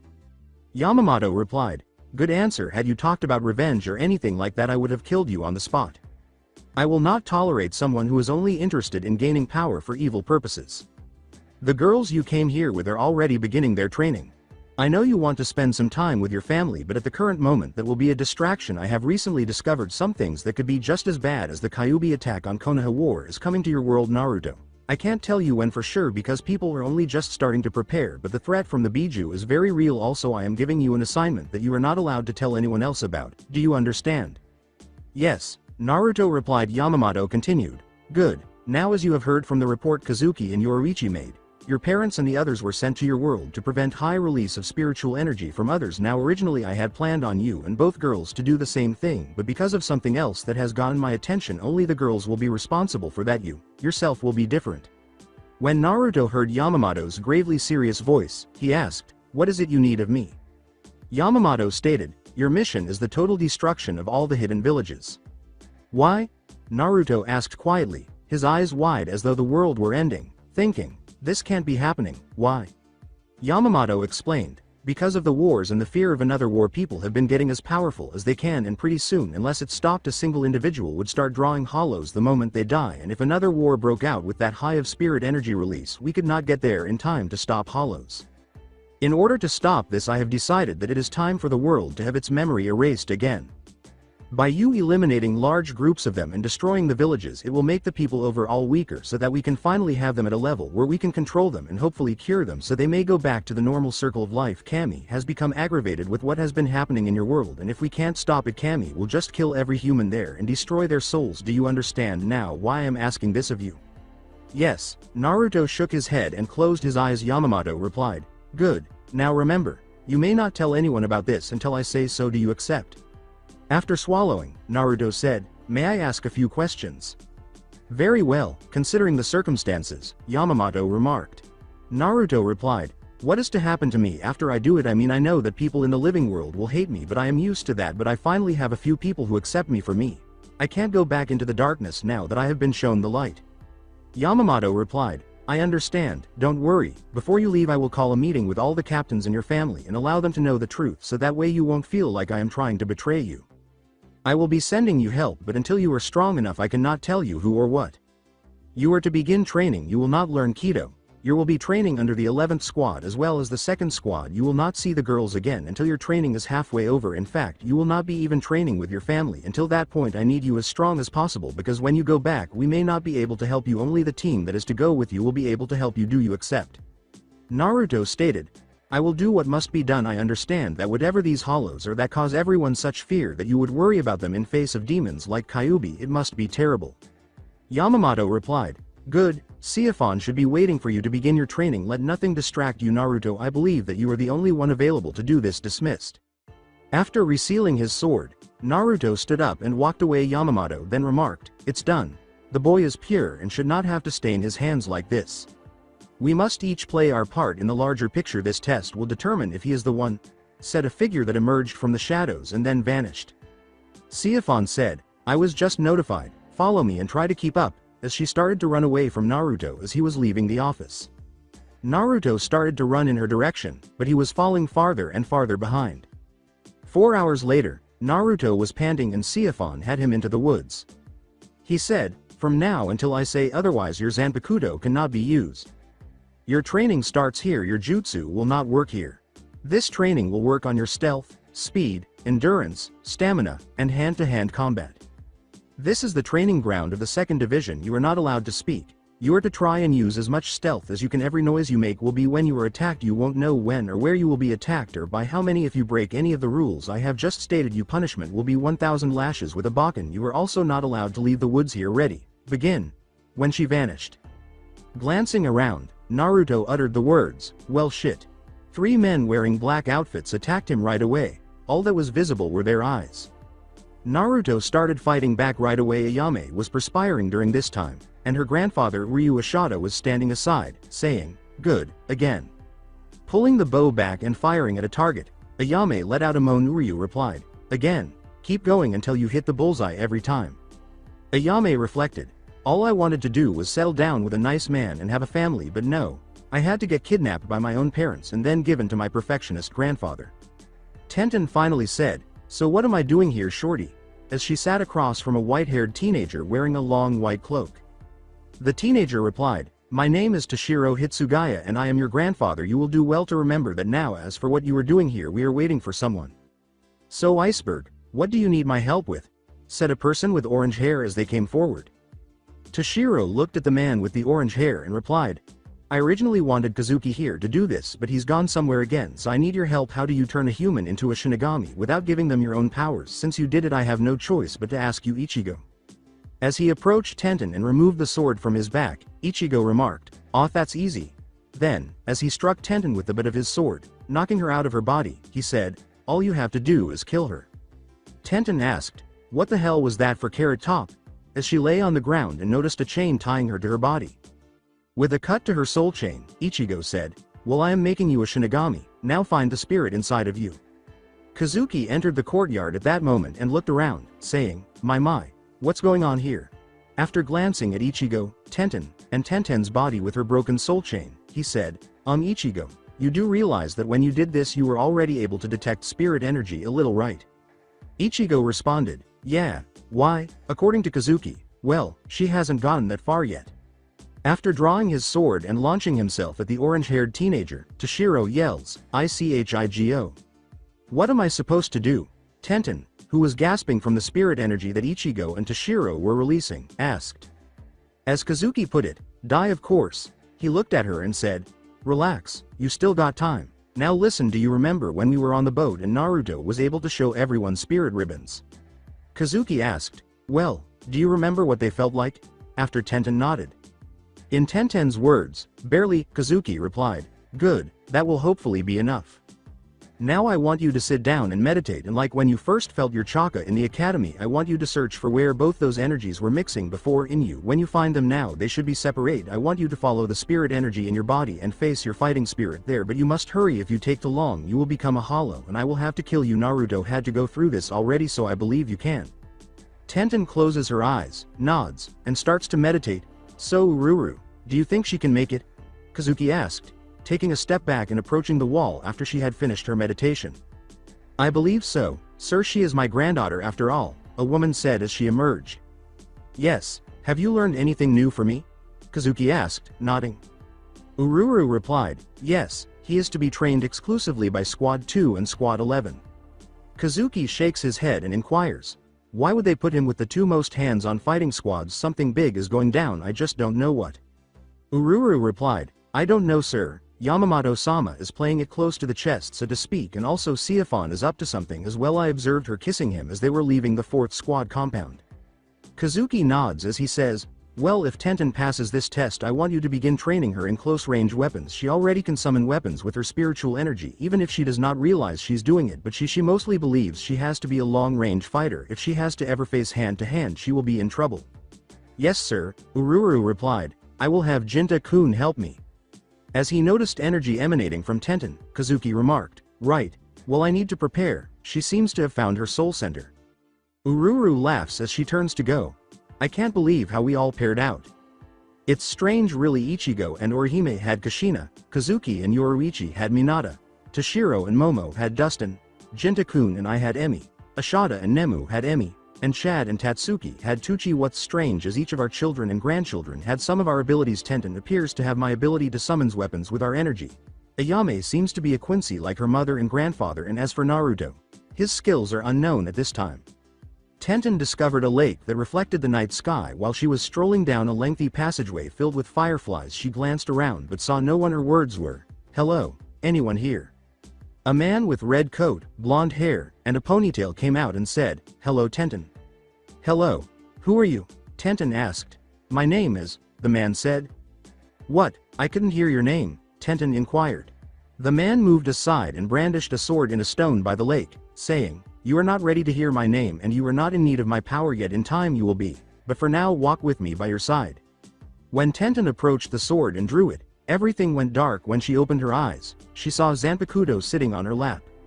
Kazuki replied, well, that was anticlimactic. I thought I might have to get scared for a moment, but you just brought forth your Zanpakuto, so what's its name?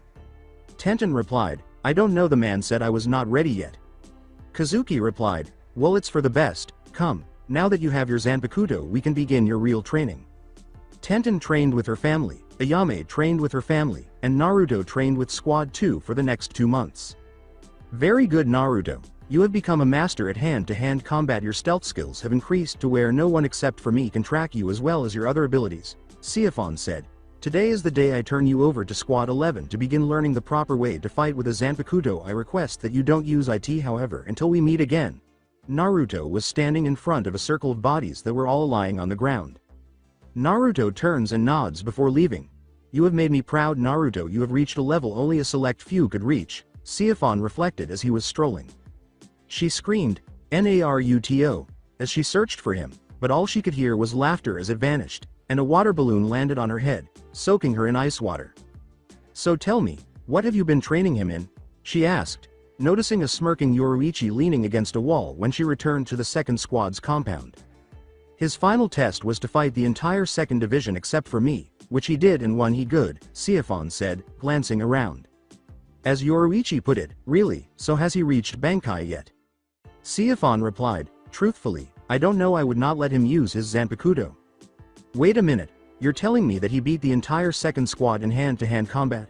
What did you do, train him 24/7? Yoruichi said, his eyes widening. Siphon replied, actually yes, he never took a break. We only stopped when he passed out, and after he had 6 hours to sleep we started all over again. No words, only action and reaction, attacks, defend, block. Yoruichi responded, what are you playing at Siphon? What do you hope to do by training him to such a degree? Disregarding Yoruichi's request for clarification, Siphon grinned, went inside, and said, later. As he approached the location where he had been informed the 11 squad was, Naruto heard a voice say, hey Kenny, I think that's him. He looked up, but was side-rolled when a sword struck his previous position. An eye patch over his eye and a girl with pink hair on his shoulder caught Naruto's attention. The man said, so you're Naruto, right? After shedding a few tears, Naruto exclaimed, wait, you attacked me without knowing who I am. Being more than a foot taller than Naruto, the man got to his feet and declared, yes, I am Captain Zaraki Kenpachi and this is my second Yachiru. Now show me your resolve and fight me. After Naruto stood up and assumed a fighting stance, Kenpachi turned to face him and began to leave. Blinking, Naruto questioned, what? Kenpachi stated, you are weak, you dishonor me by refusing to use Zanpakuto until you prove to me you are a worthy opponent. I won't fight you. You're a disgrace to you ancestors, one of the only man to defeat me in battle, as he turned the corner. What's going on? Naruto asked, blinking as Naruto looked up and saw a man with strange eyebrows and a funky haircut. He thought, man, I thought Lee and Guy were bad, but this is ridiculous. You just insulted his honor. It's not beautiful to do so. You must make yourself beautiful before he will fight you himself. The individual replied, forgive me for not introducing myself. I am 5th Seat Yumachika, a Yasugawa of the 11th squad. You are Naruto, right? Yumachika said, good, please follow me and we will begin your training, as Naruto nodded. With a sigh, Naruto starts to follow him. After 20 minutes, they entered a dojo and observed multiple individuals engaging in Bakken sparring with his Bakken resting on his shoulders. A bald man screamed, ah, fresh meat, someone give this kid a Bakken so we can fight. 2 men ran aside, took one each, and carried it to Naruto, who blinked and took one. The bald man yelled, good, already a challenger, fight him, as he pointed to Naruto and the man who was still holding a Bakken. The other man started pushing him back before Naruto realized he had to block, preventing him from attacking. Come on, can't you fight?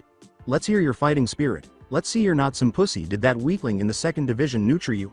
The bald man yelled after 5 minutes or so. After blocking the subsequent blow and closing his eyes, Naruto experienced a flashback. Rewind. Siphon was rubbing Naruto's hair while he sat by a stream with his head in her lap and his eyes closed. They would come here for lunch every day and unwind. At last, Naruto spoke up and questioned, why do you treat me like this? What do you mean? Siphon inquired. Naruto pondered, why do you treat me different than the others that are under your command? Because you are my superior and not under my command, Siphon said with a smile. After opening his eyes, Naruto questioned, what? Siphon continued, the second division was originally created with the purpose of protecting the Shiwan clan. You are the last Shiwan. I was your grandmother's personal bodyguard when I was younger. I believed at that time my only duty was to serve as a guard. Yoruichi showed me that I could become more. I was not bound to the life of servitude out of duty but by choice. We became close, and at time we became close. I don't know what way you could describe us. Sometimes we were best of friends. Other times we were like mother and daughter, and then other times I thought we were as close to being lovers as you could get without becoming physical. One day she disappeared and was named a traitor. Then when the war with Aizen hit, she returned. We fought then and we nearly killed each other. With wide eyes, Naruto went on, in the end she taught me one final lesson in life, something that until that time I did not know. As he listened to her words and heard the feelings in Siphon's words, Naruto questioned, what was it? Siphon stated, she taught me that when you truly care for something, you will go to the depths of hell to protect it and keep it safe. Only when you have something you truly consider precious would you find the strength to protect it. She cared for me and she saw me wasting my life fulfilling my life as a duty to the Shiwan clan, so she set me free. I heard at the time, but later I understood why. As he sat up and looked at her, Naruto questioned, so is the reason you like this with me because of duty or because of my grandmother? Siphon kissed him on the lips and said, no, my choice for being this way with you is totally different. She pushed him back onto her lap after she withdrew and resumed rubbing his hair. After closing his eyes and recalling Haruka, the Sandame, Tucci, Dustin, Tenten, Ayame, Yoruichi, Kazuki, and others, Naruto paused and reflected, thinking, only when you have something precious to you can you find true strength. He then turned to face Siphon and said, my precious people, you are my light and I will become yours. Finish the flashback. Yo Baldy, how many of these chumps do I have to beat before I get a chance to kick your ass? Naruto asked, opening his eyes and blocking the next blow. Impress me, said the bald man as he charged and blocked the subsequent blow. Naruto grinned and said, gladly. He then ran his Bakken up the other man's Bakken until they reached the hilts. Then, before the other man could defend himself, Naruto had his Bakken against the side of the man's neck and said, that's one, who's next? He then headbutted the other man and spun both his and the other Bakken to the left. A different man said, that would be me. With a malevolent grin, Naruto said, let's dance. Naruto was on him like a man possessed before the man realized what had happened. After 20 men, Naruto exclaimed, who's next? As he left the center of the ring, the bald man declared, I am third seat Ikaku Madarame. As he rushed toward Ikaku, Naruto remarked, by the way, next time you call Siphon a weakling, I will kill you. A baseball slid beneath Ikaku, thrusting his Bakken up as he did so, striking the man's family jewels. As Ikaku collapsed to the ground, clutching his groin, everyone flinched. Naruto then got to his feet and asked, do I make myself clear, Baldy? Who are you to attack third seat Ikaku that way? Yelled an officer who was not seated. My name is, Naruto said, rising to his feet. Everyone turned to stare when a voice said, Naruto Shiwan. Naruto went wide-eyed and stammered, Dad. Minato Namikaze was standing there and greeted Naruto. What are you doing here, Dad? Asked Naruto. Minato replied, I am 4th seed of the 11th squad. Naruto mom informed me that you had been told about us. Naruto responded, Dad, where's mom and why did you call me Shiwan? I mean I know that's Granny Yoruichi family name but. Minato continued, your mother and I both were given our last names when we left the orphanages we started from. I wanted to prove myself in the human world so I changed my last name. As for your mother, she's in the 5th seed in the 4th squad. Your mother was the same as me, wanting to prove ourselves. Now that we have returned to Soul Society we reclaimed our name, and so if you want you can claim our family name now. With a smile, Naruto uttered, I would like that. As he charged Naruto with a Bakken, Minato uttered the words, good, now prepare. I can't let you do a cheap blow like that to my squad member, son, or not so. Minato was getting faster with every attack he launched, and Naruto was forced to go on the defensive once more, all the while keeping up with him. As the others watched, Naruto's feet were swept out from under him, causing him to fall to the ground. Minato then held his Bakken to Naruto's neck and questioned, do you yield? With a sigh, Naruto replied, yeah. You heard him, men. He yields. What is the rule of the 11th squad? Minato smirked. Everyone uttered the words, never surrender. Minato inquired, what do we do about anyone that does? All of them shouted, punishment, as everyone drew Bakken and launched a vicious mob attack on Naruto. He went pale. This is the way things work in the 11th Naruto. We never surrender, believing it's better to die in battle than live in disgrace, and anyone who disgraced themselves by running has to fight everyone who saw him or her disgrace themselves without using spirit energy. Minato said as Naruto fought after he discovered that he was unable to use his spirit energy at the moment and that the floor was glowing. That's it, I hate every male in my family, they're all idiots, Naruto said, giving him a fierce look. As he prepared, Minato shrugged and slapped Naruto across the back, saying, it's hereditary. Naruto gave it his all over the course of the following hour, but mob violence ultimately prevailed. All right, let's take him to the 4th squad to heal and see if he learned his lesson, Minato said as he lay on the ground unconscious. Naruto was selected by an unseated member who said, do you wish to come, sir? Minato replied, and face my wife when she finds out how I was involved. You must be new. Yes, sir, the man replied, just left the academy. Minato looked at him and responded, that means you don't know my wife. Her name is Kushina. She is also known as the Red Death. Not just in the human world but here also. She may be in the 4th squad but she can fight on even footing with her father, Captain Ichigo of the 5th division. She only is in the 4th squad because she can heal as good as she can kill. Now this here is our only son, who we had to leave in the mortal world just an hour after he was born. What do you think she will do when she sees her son brought and beat up? Since she has not seen him yet, for you to find that answer, you take him there. With a gulp, the man lifted Naruto and carried him away. Don't you think that might have been a little hard? inquired Kenpachi. Minato replied, no, if he wants to make it in this squad he needs to learn never fight someone who won't kill you, just castrate. Kenpachi nods as he says, you're right, now get everyone back to work, it took you all too long to deal with the boy and he beat some of you, I won't stand for weaklings in my command. After hearing groaning and moaning coming from the adjacent room, Naruto opened his eyes and remarked, looks like the fourth squad. The voice of a woman said, very good son. Naruto sat up, turned to face the red-haired woman, and said, Mom.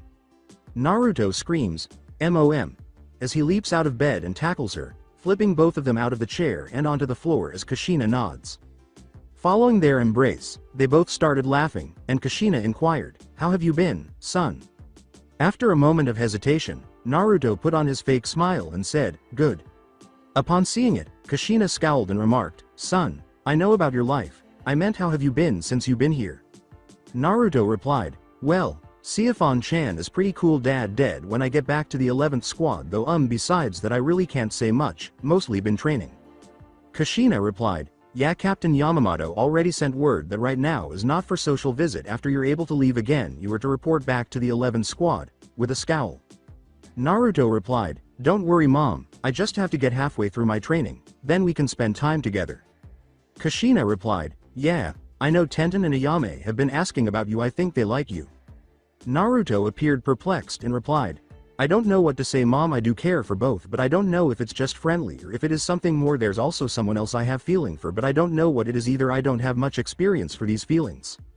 Kushina responded, well, what are the feeling like, I might be able to help you. After a brief moment of looking down, Naruto remarked, maybe later, I need more time to think. Kushina replied, alright. Well, your wounds are already healed and you can go back at any time. As for Akaku, he will be here for a little longer along with the man who brought you in, he had a little accident.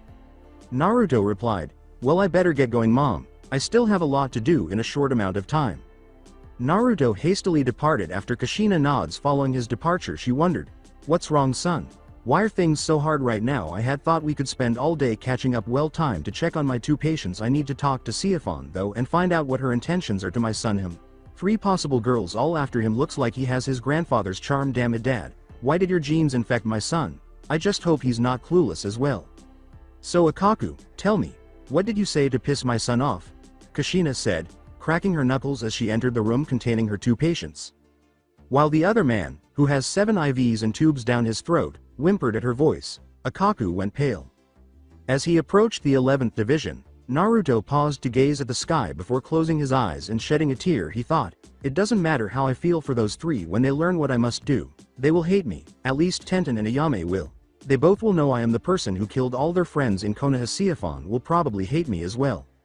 As Arachner Cage put it, do you lack the resolve to do what is right? Naruto pondered, but who has the right to judge what is right? Why should I listen to Yamamoto if his orders made since I would follow them, but it's too close to the way the villagers were with me for my taste. I mean, just because Kyuubi could get free they wanted to kill me, and yet there were those who defended me so I could live to this point. Just because the hollows could come does not mean we should kill them, it's just not right.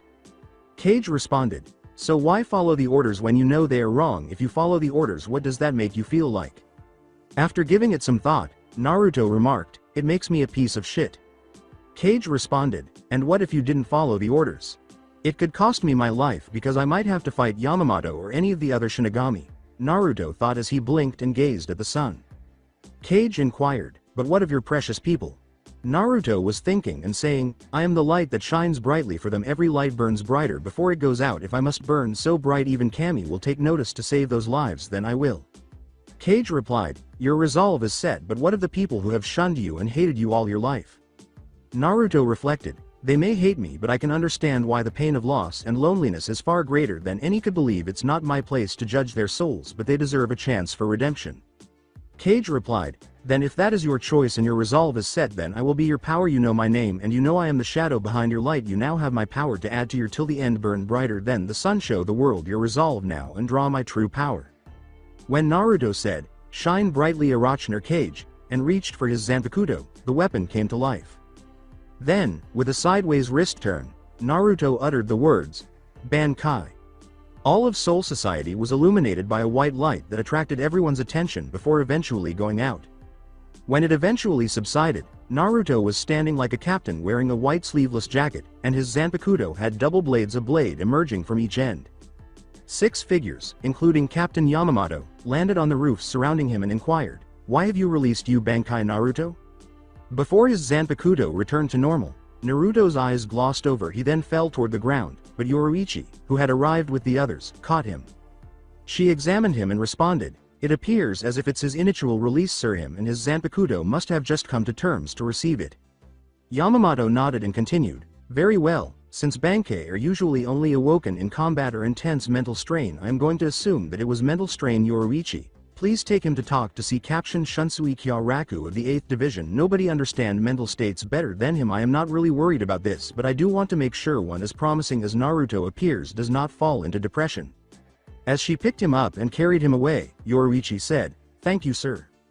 Yamamoto said, "That is all everyone, you may leave." After she had left, "Is there something on your mind, Siafon?" Yamamoto asked as they were all departing. Siafon replied, "Yes sir, when I was training him sir, I would take 1 hour a day to allow him to find emotional balance while discussing anything about his training he experienced. I know that is unheard of, but when we were training around 36 hours days sir, I felt that would be acceptable. I would like to request to continue that when possible with his new training." Yamamoto responded, "I will take it under advisement, but Naruto is no longer training with you and your duties to your squad are too important for you to try to see him every day. I will think over what to do about this. If I do accept your request, dismissed." When Siafon nods and walks away, Yamamoto believes, interesting, his resolve has been formed, but for what gain will he lean toward? "What is wrong, Naruto? What upset you so much to form your Bankai?" Siafon asked himself after she left. "What is going on, Naruto?" Yoruichi asked herself as she gazed at her grandson. That kind of release is not unheard of, but it is typically associated when someone close to you dies, like a spouse or child. When he woke up, Naruto was lying on a roof with the sky above him. He moaned as he sat up and noticed a man wearing a pink coat sitting beneath an umbrella on the roof next to him. "Hello Naruto. How's life?" The man said. According to Naruto, death seems favorable to life sometimes. The individual replied, "True, very true. The name's Captain Shunsui Kyaraku of the 8th Division." To which Naruto replied, "Naruto Shiwan. Nice to meet you. Tell me, what's up?" Kyaraku said. With a blink, Naruto uttered, "The sky." Kyaraku laughed and replied, "A man after my own heart. Tell me about yourself Naruto. I mean, I heard all kinds of stories about you from my fellow captains and the surveillance team from when you were in Konoha, but I never really listened to those things. I rather not know and then find out from the source." "What do you want to know?" asked Naruto. According to Kyaraku, "Well, do you have a girl you like?" Naruto inquired, "What do you mean?" Kyaraku responded, "I mean, do you have any woman you like, you know, lust, love, like, anything like that?" Naruto averted his gaze and uttered, "I don't know." Kyaraku responded, "What do you mean? Do you or do you not like the most beautiful creatures in all the world?" While lying back with his eyes closed, Naruto uttered the words, "To those who live in the shadow, they cannot look at the beauties of the world. They do not go into the light because it would diminish both." Kyaraku's eyes narrowed as he asked, "And which would you be, the light or the shadow?" Naruto stated, "I am the shadow behind the light. Without the shadow, light would be diminished, but without light, shadow will still be there." "What are you afraid of?"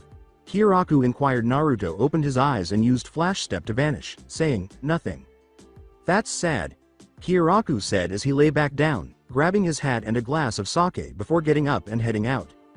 Naruto sat down to reflect after emerging atop the Tsukioko overlooking Soul Society. When the 13 court captains had all gathered a few hours later, Yamamoto questioned, "What is it you requested this meeting about, Kyaraku?" According to Kyaraku, "Sir, I would like a few questions asked about Naruto Shiwan." Yamamoto questioned, "Is this important enough to request all of the captains?" After a few of the captains attracted attention right away.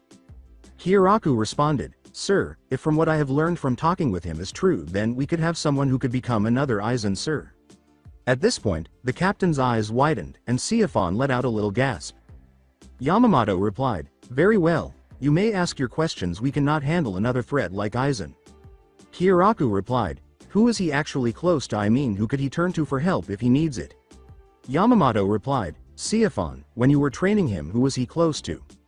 Siafon took a breath and replied, "Besides myself, no one, sir. Like I told you earlier, to keep him from burnout, I would make him spend 1 hour relaxing and offer moral support and advice if he needed it. As for anyone else, He has a few he consider precious to him, but besides two he feels as if he's been betrayed by them on some levels. Asked Yamamoto, "Who are the two?" Siphon replied, "Tenten and Ayame, sir, the two girls he came here with." Kyoraku responded, "His precious people as you called it, what did he feel betrayed about by them?" Siphon said, "Well, Minato and Kushina, his parents betrayed him at birth by sealing the Kyuubi and then offering her life to make sure it worked with the extra chains. He feels Yoruichi and Kazuki both betrayed him by leaving him in the village where he was abused. He knows he could not come here, but he wonders why they would never take him to a smaller village in another country to spare him the pain. He thinks an orphan in another village would have been better than what he had." As for Tucci and Dustin, they both knew who he was and who his parents were. He blames them for the same thing. He blames his parents for he feels they basically abandoned him despite knowing who he really was, the Sandaime Hokage who protected him his life. He feels betrayed by also because he lied to him his entire life about why he was hurt, as well as who his parents were. The last person he feels betrayed by is Iruka, an academy teacher, because until Naruto actually saved his life he would single him out to make him be abused by those his own age through humiliation. Kyoraku replied, "I see, sir. My last question is for you about Naruto." Yamamoto inquired, "Oh, and what is that?" Kyoraku responded, "What orders have you given him? I mean, what is his true objective?" When Yamamoto asked, "Why do you believe I gave him order that if I did they would be important to this?" everyone was taken aback. Kyoraku stated, "Because he is willing to die in order for those who he feels for are not touched by what he must do. He calls himself a shadow that will live without light, but the light would be destroyed by the shadow he is going to be, so that tells me that he has something he must do that is going to destroy him, and he does not want those near him to be affected by it, and since the only person who could truly touch him in any way is you, because you are the only person who can control the fate of those he cares for, I figure that it is you who must be the one who has him doing something that is destroying him. Whatever his choice is on what you have him doing, he is willing to die for it." Siphon responded, "How can you be sure he is willing to die though?" Kyoraku responded, "Because when I asked him what he feared, his resolve shone as true as a bankai, and he told me nothing. Everyone has a fear except those who are already said to die. Now I ask, what is it you have him actually training for?" Yamamoto was quiet for a moment and replied, "Very well, I was not planning to tell any of you this until his training was complete. The two girls that came with him are going back to control the amount of spirit energy that is to be released like their parents. Naruto, though, has a different mission. His mission is the total destruction of all of the ninja villages along with every ninja in them." Siphon questioned, "Why? Why him? Why do that? It doesn't make sense," as all of the captains gasped. Yamamoto continued, "The humans in the elemental villages are becoming too powerful. It won't be long before they're able to draw hollows from a single death, and we can't get there in time to save them. Kami also is getting upset with what is happening there with the creatures who own that world. If we don't take drastic action soon, I am afraid Kami will. As for why him, he is the only one I can see who could do it without raising too many questions while we wait to wipe out the memories of everyone there. Now does that answer your question?" Kyoraku softly replied, "Yes." Yamamoto was asking, "Do you still believe that Naruto will turn into another Aizen?" Kyoraku responded, "I don't know, sir. I only believe that because I was afraid that he was going to go all revengeful on the villages and anyone who got in his way for what happened to him. For that to be his orders, I withdraw my remark."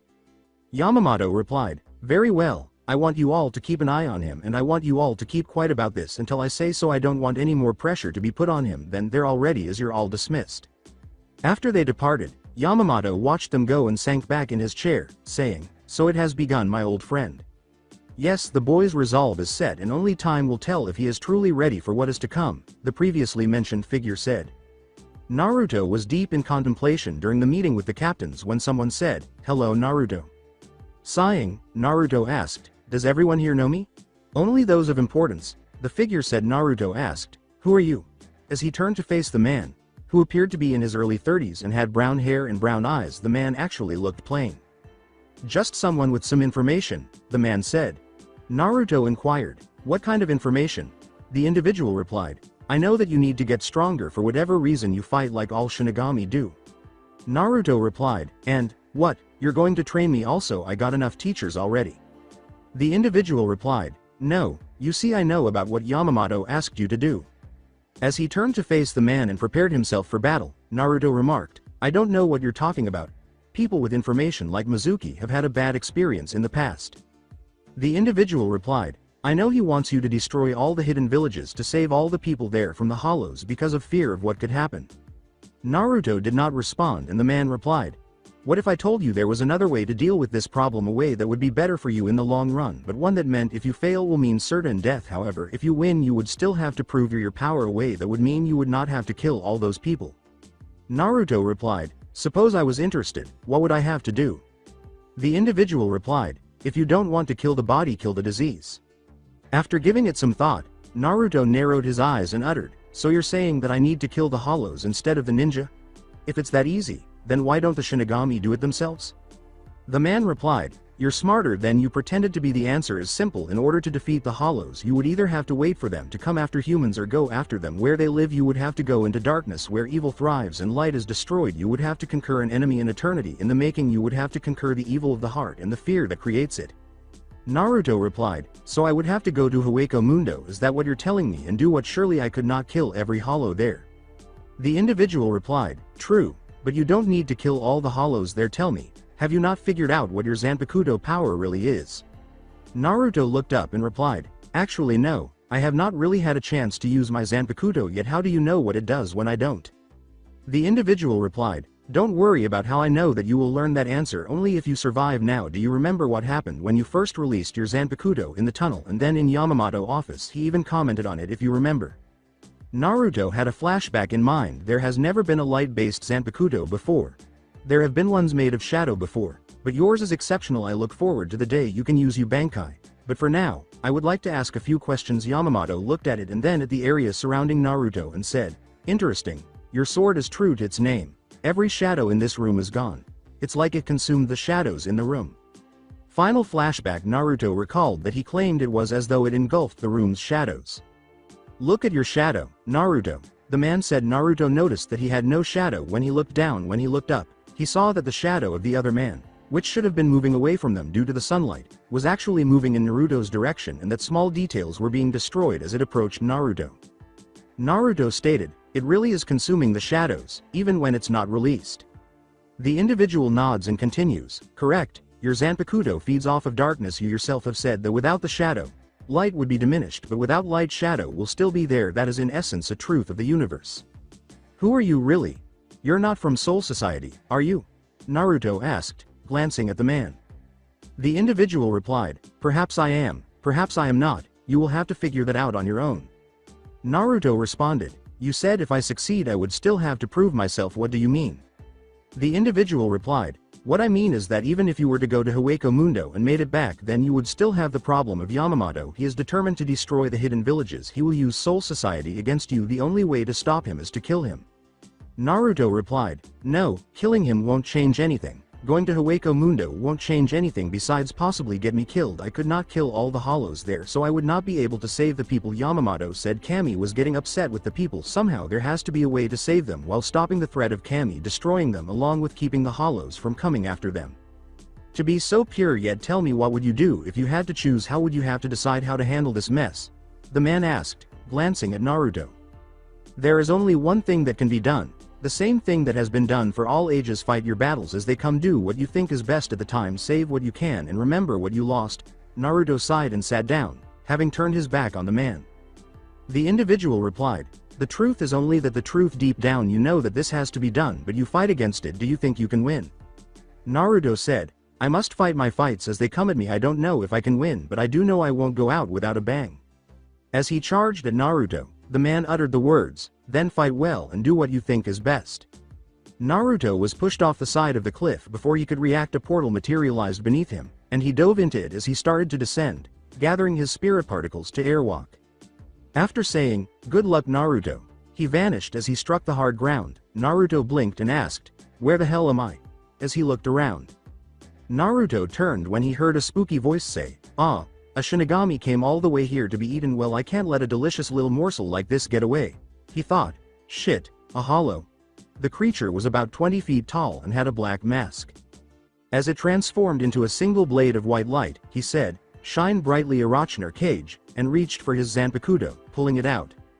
The hollow lunged at Naruto, who leapt out of the way, and Flash stepped in front of it, slicing the mask in half with his Zanpakuto. When Naruto did, the mask broke, and instead of dying as they usually do, the hollow transformed back into a human soul. Naruto thought, what the hell? As he blinked at the man who appeared to be 60 years old.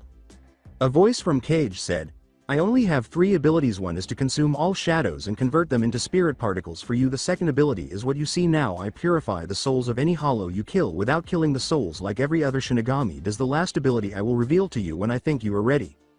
After giving him a quick glance, Naruto said, Hey buddy, you okay? The man's voice was weak and terrified as he trembled and said, Yes. Naruto replied, Well, I guess you might as well come with me because I don't know how to send souls back to Soul Society. I only know how to fight. I don't even know where I am right now. The individual replied, Huko Mundo, I've been here for 20 years now. It was terrible the time I was here. Naruto replied, Huko Mundo, I remember hearing about how my grandparents came here a long time ago and thought I need to get to somewhere called Las Noches and there I can find the tunnel to the real world. The individual replied, It's on the surface. We're deep underground. I don't know how to get there.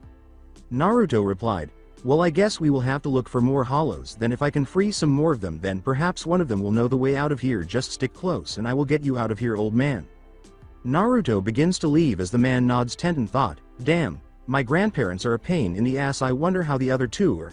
As she reached for her sword after dodging to the left to avoid being struck by a club and then spinning her legs to the man she was fighting, she had to jump away as multiple rockets struck the ground where she had been just a moment earlier.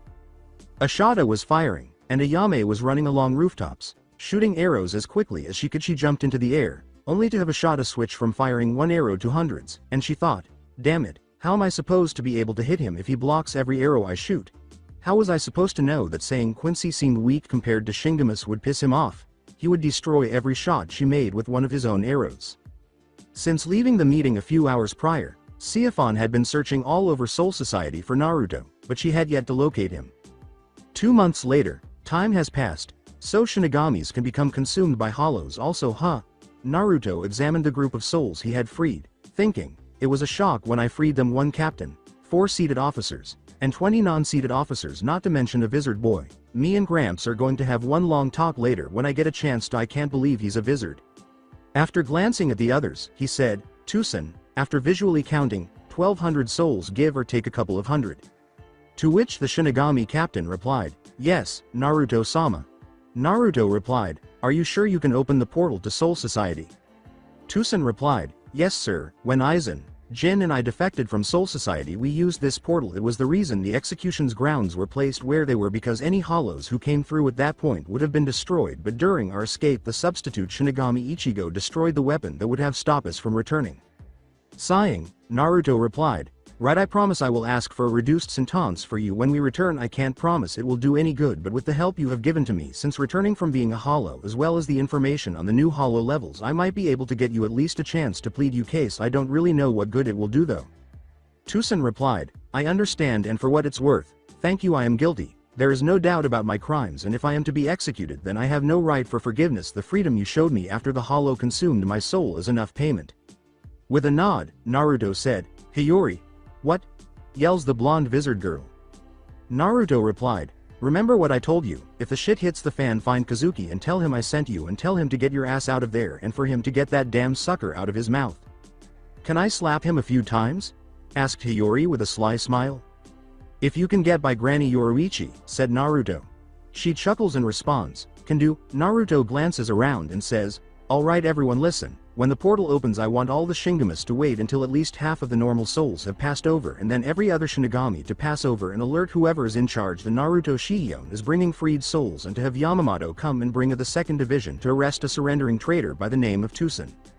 He and I will be the last ones through since he has to stay to open the portal, and I will guard him in case any hollows try to get through to Soul Society. If asked to surrender your Zanpakuto, do so and don't put up a fight. Don't worry about Yamamoto. I will deal with him. Does everyone understand? He turned to Tusen after noticing that everyone appeared to have heard him, and he said, Whenever you're ready. With a nod, Tusen approaches an archway and inserts his Zanpakuto into its side, causing it to glow before revealing Tsukioko, the site of the execution. All right, Naruto said, Go now. It has been a long 2 months for everyone who has known or cared for Naruto inside Soul Society. His disappearance was taken very personally by Tenten and Ayame, who both intensified their training and vowed to find him. Siafon, on the other hand, was a different story. She kept to herself and only came when called upon. Yamamoto gave the order to search Soul Society thoroughly, but he was unable to locate any evidence. A gold portal opened above the Tsukioko, Causing the sky to swirl with black clouds, people were seen slowly floating down from the portal. And everyone in Soul Society could see the portal opening and hear the alarms. A number of Shinigami squads started to move toward the Tsukiyoku to prepare for an attack. And each captain started to move toward the command room where Yamamoto would give orders. Before flash stepping to where the captains had all gathered, Yamamoto was in his office drinking tea when the alarms began to sound, shouting that an unknown gate was opening over the Tsukiyoku. As he sipped his tea, he thought, there's never a good time to drink tea. A very shocked Konoha and Siafon were there when he arrived, and they both quickly left before he could give orders. A few captains were also in a state of shock, though not as much as the two who had left. Report, said Yamamoto. According to Kiraku, Naruto Shiwan appears to have returned with a group of freed souls and Shinigamis who had been transformed into hollows but had somehow managed to return.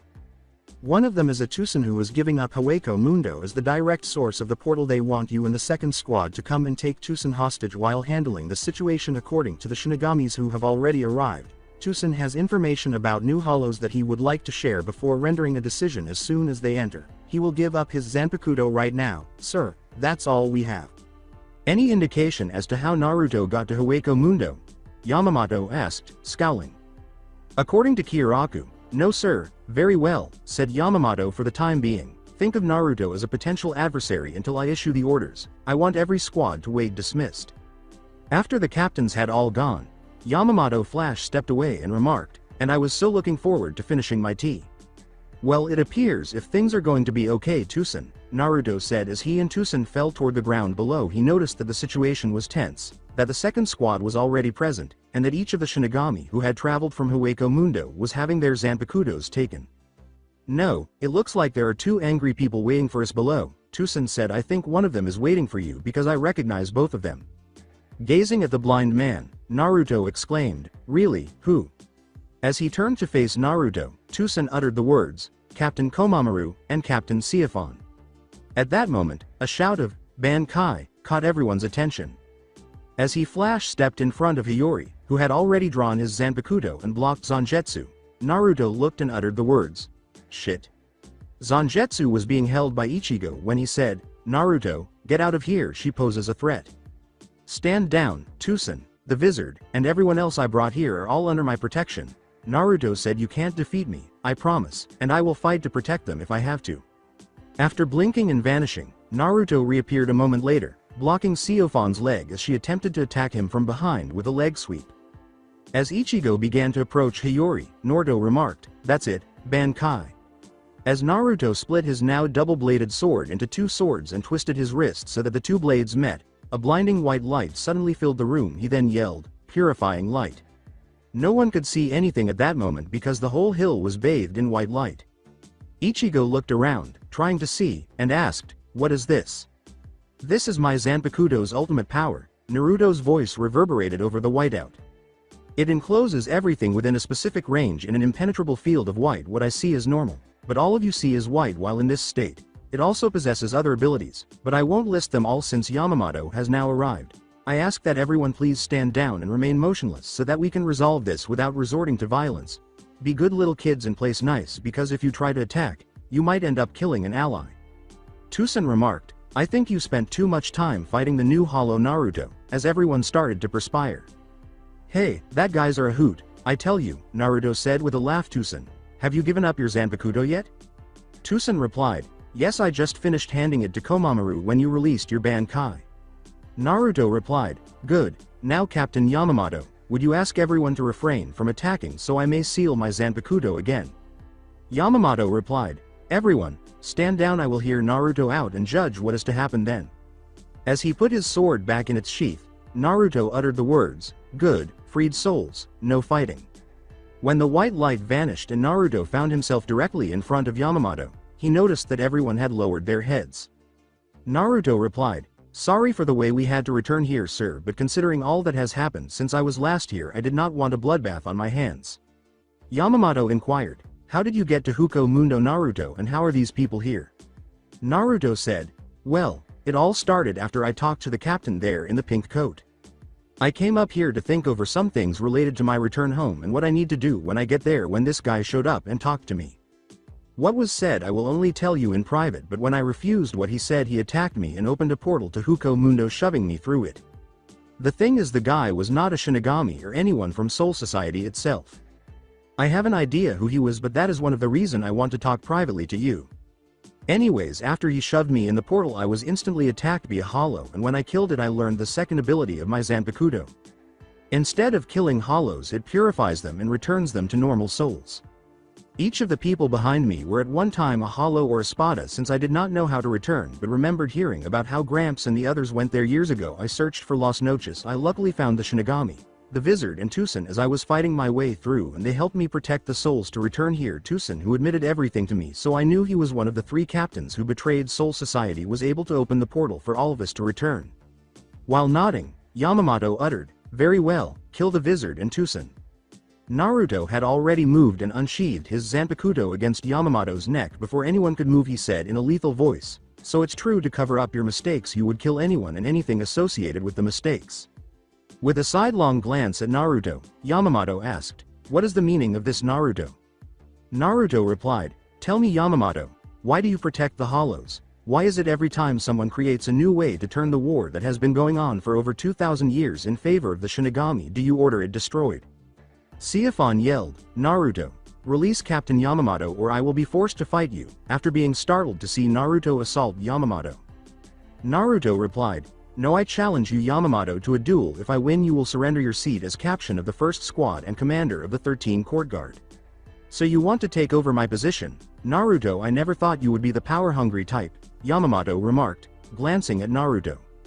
Naruto replied, "I am not, and I don't want your spot. If I win after you step down, I want the 12 remaining captain to elect a new leader, one who is not secretly betraying Soul Society for years. After all, it was you who created the first hollow in the first place." Everyone was stunned by this. "I don't know what you're talking about," Yamamoto remarked. Naruto raised his voice high enough for everyone to hear and said, "I met her, your wife, the first hollow. She told me how you and her wanted to find the key to immortality, and Kami cursed you for it. Kami turned you into the first Shinigami and turned her into the first hollow and made it where you were both mortal enemies. How she would have to feed on the souls of the dead to live and how you had to protect them. That's why every time someone created a new way to finally win against the hollows, you ordered the research on it destroyed and anyone associated with it killed for treason or forced them to flee. The Bount, the Mod's souls, the Wizards, even the Quincy. Yes, I know about that as well. It turns out Shinigami were having trouble getting to the humans fast enough to save them, so one of the captains decided to train some humans who could sense spirit energy how to hunt them, giving birth to the Quincy.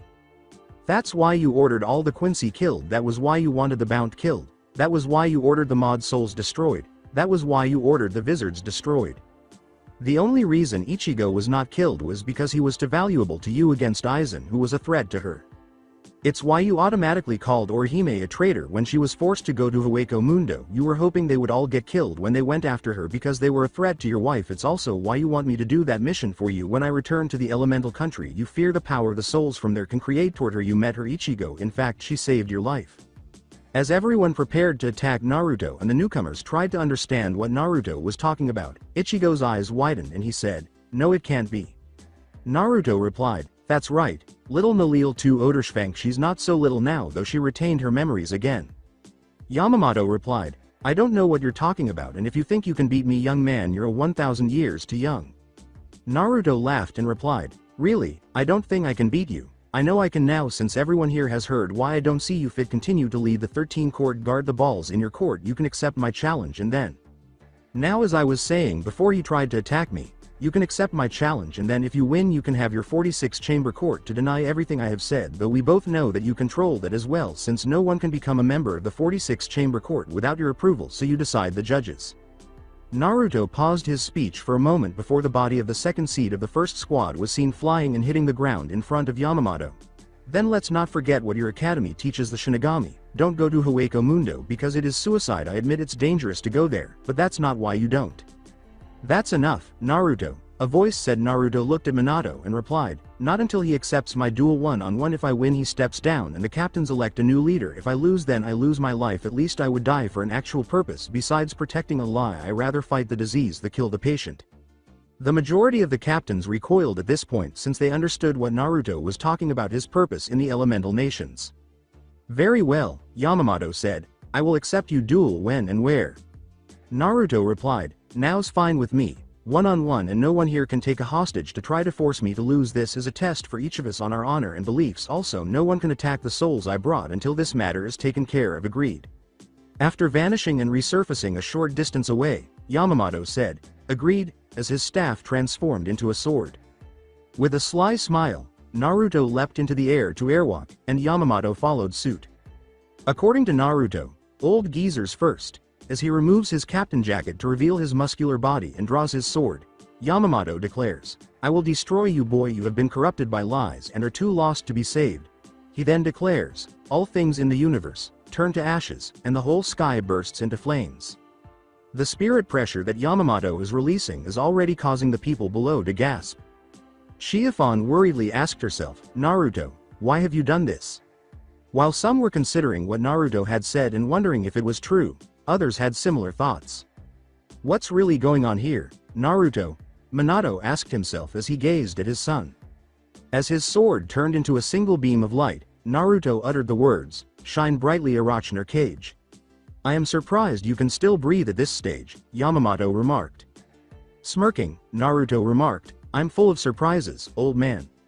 As a ball of flame encircled the two men, making it impossible for them to flee, Yamamoto remarked, I see, blazing fortress. As Naruto flash steps to attack Yamamoto, who also starts flash stepping, he declares, I am the light that destroys darkness, Yamamoto, you can't defeat me. Naruto kicked Yamamoto back away after slicing at his head, dodging the reverse strike, and parrying the thrust. As an arc of flames erupted toward Naruto, Yamamoto charged and slashed at him. The old man's sword was held over his right shoulder when Naruto flash stepped away and reappeared behind Yamamoto, slashing at his back. As both men start flash stepping, striking, and flash stepping once more, Naruto said, let's take it up a notch. After 10 minutes, Yamamoto declared, it's time to show you why you are no match for me, boy. Bankai. He literally turned into a living body of flames as they devoured his body, and the spirit pressure caused almost everyone below them to freeze and gasp for air, with the exception of a few captains and Ichigo. As his sword transforms into a double-bladed sword of light, Naruto gasps for air under the strain, twisting his wrist and saying, Bankai. Yamamoto replied, you should forfeit, boy. I don't have patience for those who need to learn to breath. Don't worry, my next attack will finish you off. Purifying light, Naruto said, panting and shedding perspiration as the sky turned white once more, putting out the flames and relieving all of the spirit pressure on those below. Everyone in Soul Society was engulfed in a blue flash of light shortly after the white flash, with the exception of those inside the white square of light. When Yamamoto noticed that he was in a circle of darkness in a pitch white sea inside the square of light, he said, so this is what the inside looks like. Interesting, boy. Naruto replied, cut the crap, old man, this one is different from before. Nobody can see or hear us in here. Your flames won't work here because there is no spirit particles for them to breath off of.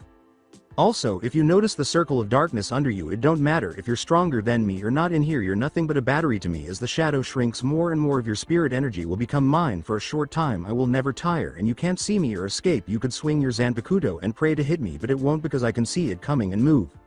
According to Yamamoto, impressive, Naruto replied, now spill it, old man. Who was the man who attacked me? I know you know who he is. We were the only two people in your office when we discussed that mission, as well as when you commented on my Zanpakuto absorbing shadows, so you had to tell him.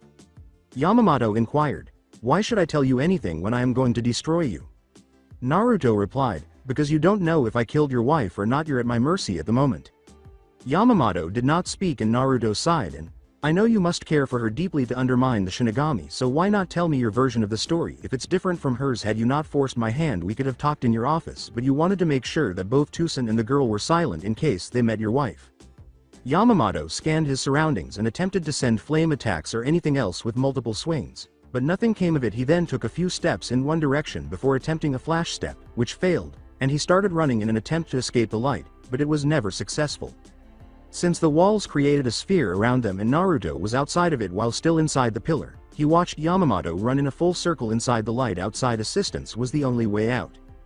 After stopping his run, Yamamoto released his Zanpakuto, which fell and clattered against the floor 20 feet below. He blinked and started to walk, eventually coming to his sword as he walked straight, saying, I see, I am trapped in a bubble.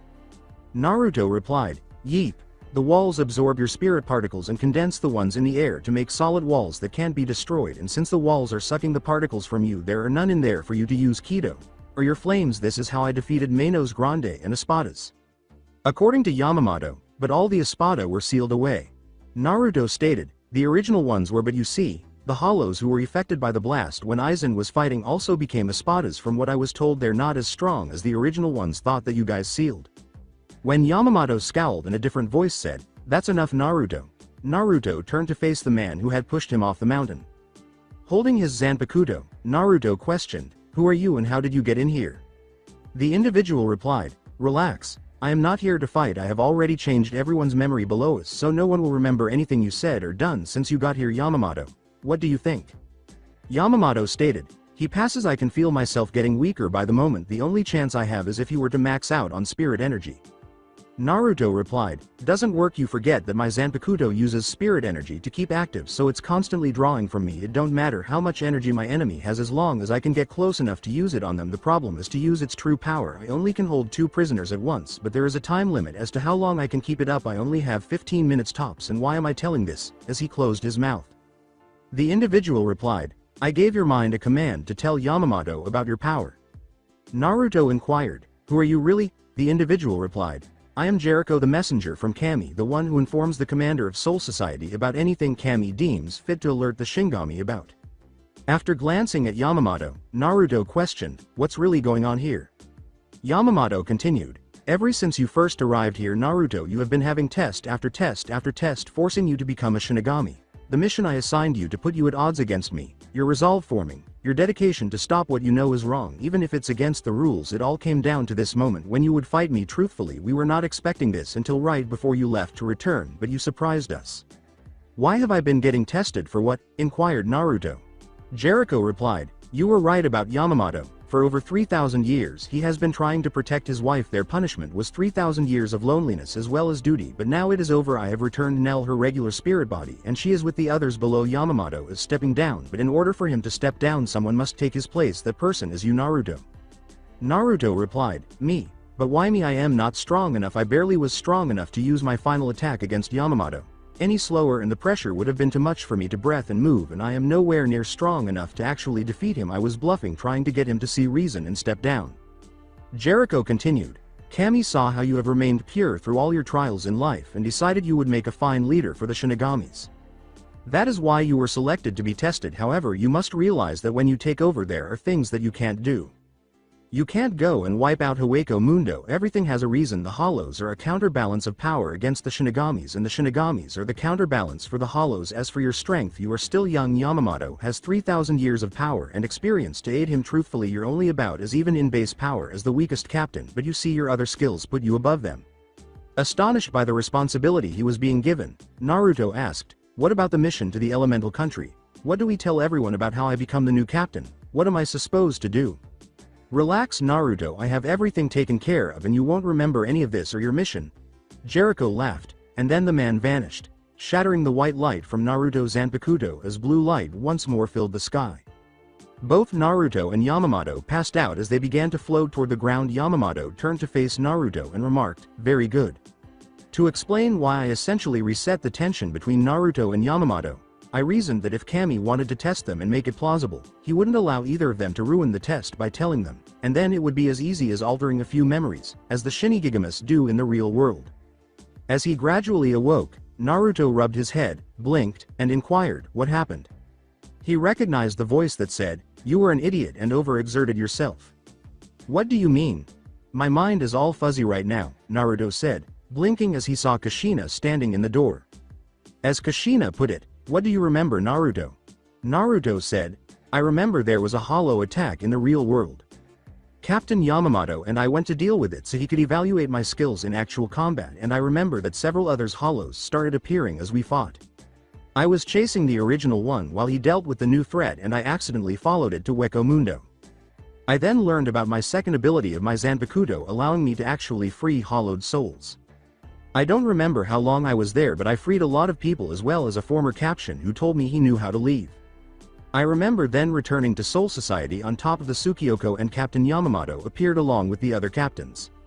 I remember one of the souls I freed ran over to Yamamoto and he said it was his wife. He said she was the reason that he formed the Shinigami Academy so that her soul could be freed. He then had the souls that I freed would be helped to settle in and that he would pass judgment on Tucson and the wizard girl, but she would not be killed and Tucson would get a fair trial. He then turned to me and said he wanted to test my progress and skills since I was in Hueco Mundo for 2 months and we fought. I don't really remember all that happened because it was too fast to think, and then he said it was enough and then I passed out. Kushina replied, well, you remember everything. Then we made several requests to Captain Yamamoto to send a team after you, but he said with us not knowing if you were still alive or where you were in Hueco Mundo, it would be a suicide mission, unlike Orihime, who we knew was alive, and where she was you were another story. Do you think you could stand? Yeah, I feel fine now. How long was I out? Said Naruto. Kushina replied, 3 days. Tenten, Ayame, and Siafon have all been here checking on you. A hell butterfly flew in and landed on Kushina's finger. As Naruto grinned, she examined it and responded, Captain Yamamoto has requested you to appear before him and the other captions when you woke up. He has something he wishes to discuss with you. Alright, I guess I better get going then. Naruto sighed, sat up, blinked, and inquired, where are my cloths? Kushina replied, most of your cloths were destroyed in the fight. You will have to wait to get a shirt, but your pants are in the dresser. I will give you a few minutes to get dressed. Kushina asked, do you need me to help you get there?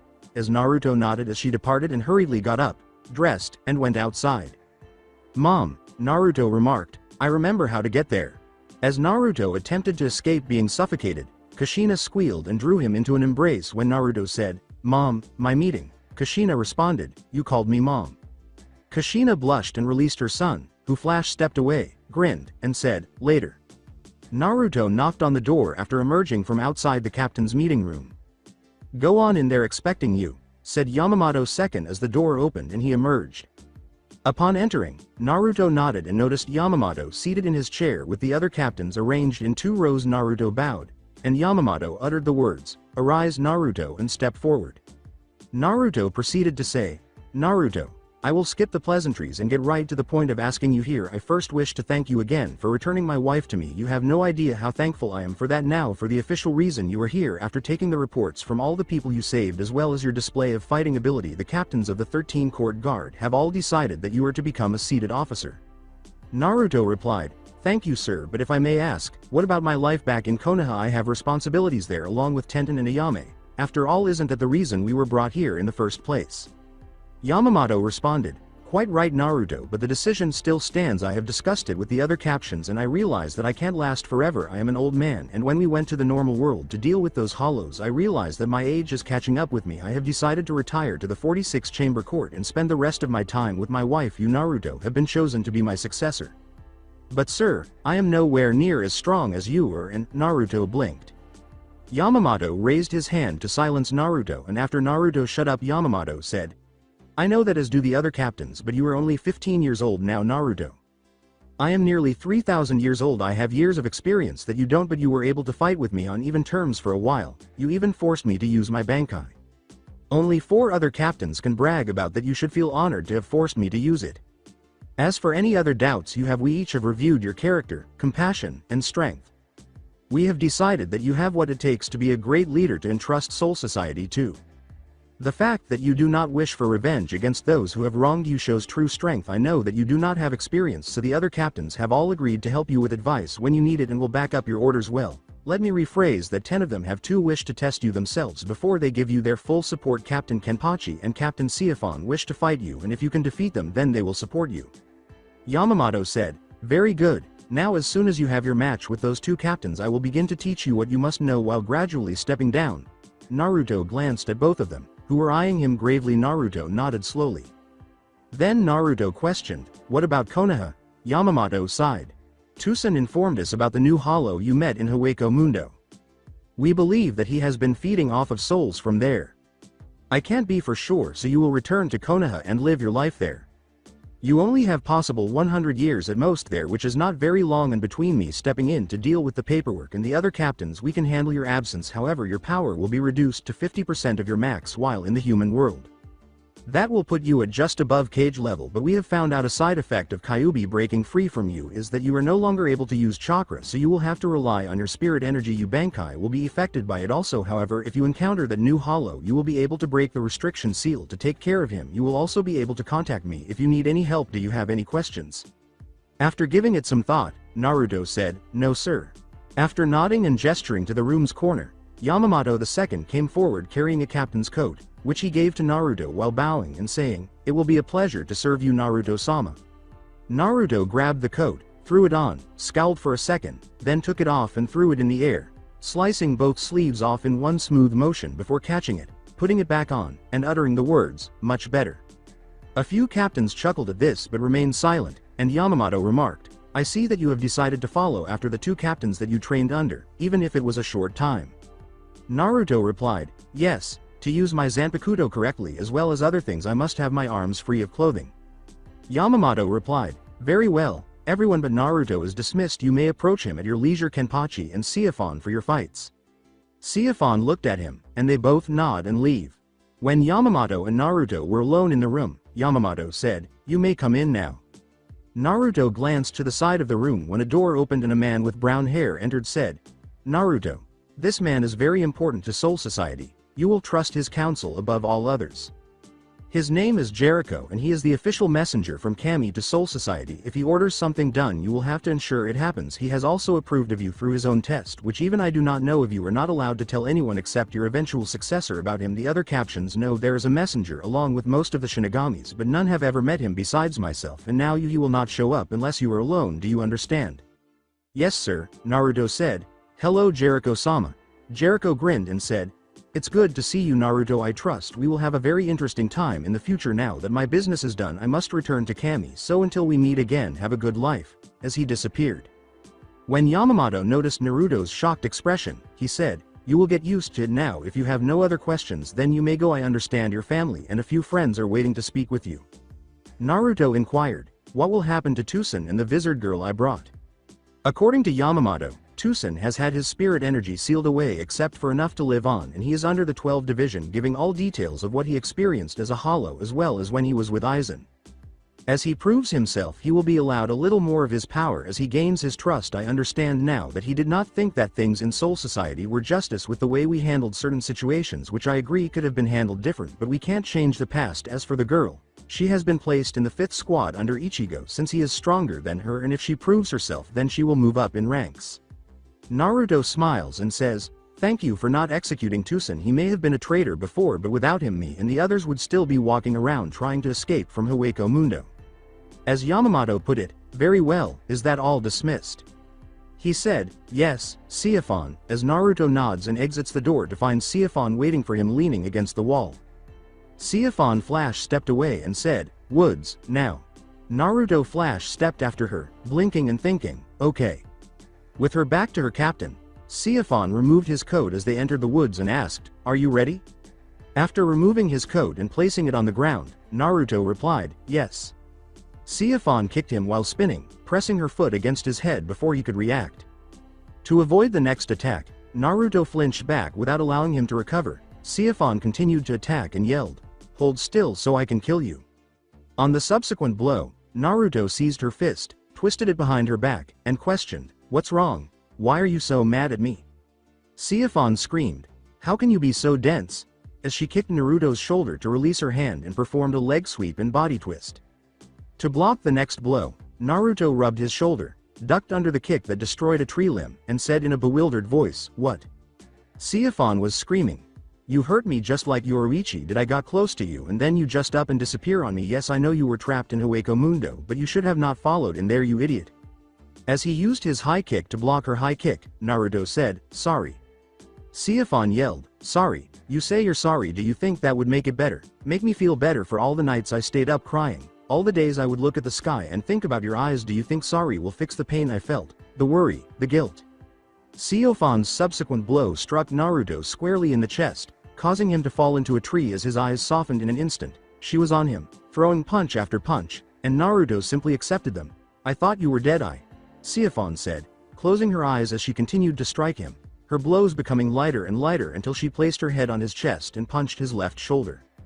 After letting her cry for a few minutes, Naruto wrapped his arms around her and said, "I never wanted to hurt you, Siphon. They simply stared at one another after she raised her gaze to meet his. Naruto slowly returned the kiss after Siphon leaned forward and kissed him. Naruto's knees gave out during their kiss, and he coughed up blood while rolling his eyes into the back of his head before she stepped away to the 4th division. Siofan's eyes widened as she realized she had injured him and swiftly grabbed him. As soon as she and him arrived, Kushina, who had since acquired Naruto's Retsu, rushed over and yelled, "What happened?" Siofan stated, "Captain Naruto and I had a fight. I think he's got internal injuries." "Alright.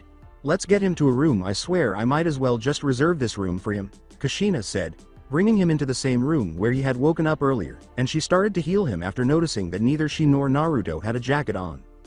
After 10 minutes or so, Kushina said, "He should be fine now. He just needs a few hours to rest. So tell me, why did you call him captain? Did he fight you for your position?" Siofan watched in concern. Siofan replied, "No, Captain Naruto is now the captain commander of Squad 1. When Kushina heard this, she let go of the towel she was using to wipe her hand and slowly turned to face Siofan, asking, "Are you serious?" Siofan responds with a nod. "Yes, Captain Commander Yamamoto is retiring and him along with the other 12 captains all voted for Naruto to be his successor." "Then why were you both fighting?" inquired Kushina. Siofan continued, "All the captains agreed but 2 captains wanted to evaluate him themselves before they gave their full support, Captain Kenpachi and myself." Kushina replied, Well my bullshit meter is going off, so tell me why you really wanted to fight him." When Siofan started to walk away, she was stopped by Kushina, who said, "Listen, Missy, you might be a captain, but that's my son, and I don't care if I have to kick everyone's ass as Soul Society if you don't give me the real reason why you were fighting him right now. I will break your face. You know I can do it because you know how powerful I am." Siofan said, "I don't know what you're talking about."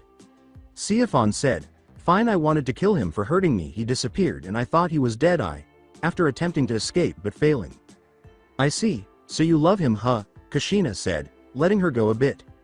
Taking a deep breath, Siofan replied, "Yes, since he was a kid." Blinking, Kushina questioned, "What?" Siofan sighed and said, "When Naruto was about 8, you remember the Uchiha massacre, when we had to act quickly to get all those souls? Well, while there Yoruichi asked me to check on her grandson since I was the one sent. I went there and found him after he had been beaten again. I took him to where his apartment was and saw it had been broken into and trashed. I used one of the few healing spells I know to heal his wounds, and I stayed with him the rest of the night to make sure he was okay. I cleaned all his wounds and changed his cloths, and then I laid his head in my lap and sang softly to him to try to get rid of the nightmare he was having. When he woke up he saw me and called me a beautiful angel. I erased his memory of that happening, but I could never forget the look he had in his eyes when he looked at me, such loving affection. I started volunteering to go to the elemental countries and I would swing by and check on him. I soon realized the look in his eyes that I saw was him without his mask he hid behind when he was alone, or when he was truly happy it would show again, and I vowed I would do anything to see it." Both women turned to see Tenten and Ayame there when a voice said, "It only shows up a few times but it's something treasured." Siofan asked, his cheeks flushed, "How long have you two been there?" "According to Tenten, since Kushina asked you if you love him." "So you saw the real him also, huh?" asked Ayame. Siofan nods slowly as he says, "I only seen it once, and that was the morning we showed up here. We were on the bridge of the ship and it was when I told him I accepted him for him." Ayame replied, "I only seen it a few times over the years, like when someone actually got him a birthday present or when someone actually complicated him." Silently, Siofan questioned, Do you both love him also?" Ayame blushed as Tenten sighed and, "I don't know, I found out the guy the first thought I love because he saved my life turned out to actually be Naruto in an advance henge, so I don't know, I want to spend time to get to know the real him, but things have been in the way." Ayame replied, "I do care for him, but I thought that he actually loved soccer. I guess I got fooled by his mask." And all four women turned to face the chair next to Naruto's bed and noticed a black cat when another voice said, Well, now this has been interesting turn of events. "Yoruichi-sama, why are you here?" Siofan asked, his eyes widening. Yoruichi replied, "What? I just came to tell Kushina about what Ichigo informed me about with the kid being promoted, and I walked into an interesting soap opera." Both Ayame and Tenten looked at the other people in the room and said, "Promoted?" in a questioning tone, thinking, "Soap opera?" Yoruichi replied, "Yes, Naruto here is the new captain of the first squad and commander of the 13 Court Guard, replacing Yamamoto." When both girls heard this, their eyes widened, and Siofan said, "So?" Naruto screamed, "Ouch, damn cat," as he leapt up and threw Yoruichi off of him after she leapt off the chair and landed on his stomach with her claws out. Kushina asked, "How long have you been awake, Naruto?" after all the women had turned to face him. According to Yoruichi, since you shoved Siphon into the wall. 3 girls turned a bright red at this point, and Naruto snarled at Yoruichi, saying, "Shut up." With a knuckle crack, Siphon remarked, "So you heard everything, huh?" With a little laugh, Naruto grinned and said, "Eh," while scratching the back of his head. Siphon released her Zanpakuto as her gold stinger materialized in her hand, then turned to face Ayame and Tenten and uttered the words, "Sting all enemies to death." Tenten slapped both of her hands together and covered her right hand with a metal glove that had a blade attached as she uttered the words, "Transmute Full Metal Alchemist." When Ayame extends her hand, a bow appears, and Naruto swallows before flash stepping away and saying, "Bye." With 2 flash steps and 1 using Hieronkyaku, the Quincy form of flash step, all 3 of the girls vanish after him. A stone hand appears and tries to grab Naruto as he lands on a roof and leaps away as arrows strike where he was just a moment ago. He avoids Siphon's kick to the head and yells, "Why are you all attacking me?" Then, as Siphon appears directly in front of him with her Zanpakuto close to his stomach, he leaps into an ally only to be pinned to a wall by arrows and hands shooting out of the walls. When the other 2 girls land next to her, Naruto gulps and asks, "So why are you attacking me?" "You don't listen in on women talking," Tenten said. Naruto replied, "But you were in my medical room when I woke up." "You should have let us know you're awake," Ayame remarked. Naruto replied, "But I thought mom was going to kill Siphon if anyone interrupted her." Siphon crossed her arms and uttered, "I'm still pissed at you." Everyone looked up as Naruto said, but as a sucker went in his mouth and almost down his throat, they had drawn a small group of other captains, including Yoruichi, Kazuki, Kushina, Ichigo, Minato, Emi, Isis, Ashada, Orihime, Chad, Tatsuki, Momo, Jinta, Nemu, and Urura. As he spat out the sucker, Naruto exclaimed, "What the hell?" "So kid, you ready to fight?" Kenpachi asked. Naruto gasped. "God damn it, I get out of the hospital, got 1 homicidal woman after me and go back in the hospital and come out with 3 homicidal women after me, and now I got you wanting to fight. Can I at least get a meal first?" Says Tenten. "Hey, I am not homicidal. Really, and wah," said Naruto as he swallowed another sucker. Kazuki looked at Naruto and replied, "Shut up, women are always right, and obey the following rules. Women are always right, women are never wrong. If you think a woman is wrong, then it is a mistake on your part, so apologize, even if a woman changes what she said a moment earlier. If you tell a woman something and the woman does not agree with it, you must change your mind to that of the woman's. Women can be mad at you for anything they want, and you are to remain calm unless they want you to be angry or upset, and you need to read their mind to know which one they want without them telling you to read their mind. You must also do what a woman wants, not what she says. If the woman is on PMS, pray for a mass panic in the real world to get away from them, because you are on the wrong side of the war always. If you disagree with anything I just said, remember that women are always right, so shut up and don't correct any woman." With all eyes on him, Yoruichi questioned, "Kazuki-kun, where's your sucker?" Kazuki replied, "I gave my last one to Naruto just then. Why?" All of the men winced as he responded with a punch to the face and stomach, followed by multiple kicks. When this was finished, they all looked back at Naruto and discovered a note that read, "CYA. Damn him, he more slippery than Yoruichi," yelled Siphon. After stopping her assault on her husband, Yoruichi said, "And he has more lives than a cat." She then turned to face everyone who had been avoiding her. "So, why exactly was there a fight in the 4th Squad's buildings?" Yamamoto asked. Kushina replied, "Nothing much, sir, it's just my son has 3 women after his heart and he needs to make a decision about it." Byakuya Kuchiki said, "If I may, sir, it seems to me that this situation is actually quite easily resolved," as Yamamoto rubbed his chin. The Shiwan clan's heir is Captain Commander Shiwan. As you are aware, Yoruichi officially adopted Kazuki-san's name when she married him. However, because she had a son named Minato prior to their marriage and changed his name, he was the last Shiwan clan member at the time.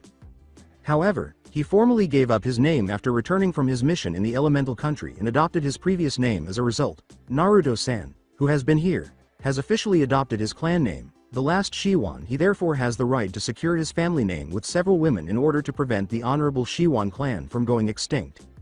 When a cat asked, "Are you trying to get me killed?" Naruto flash stepped there and responded with a rock to the head.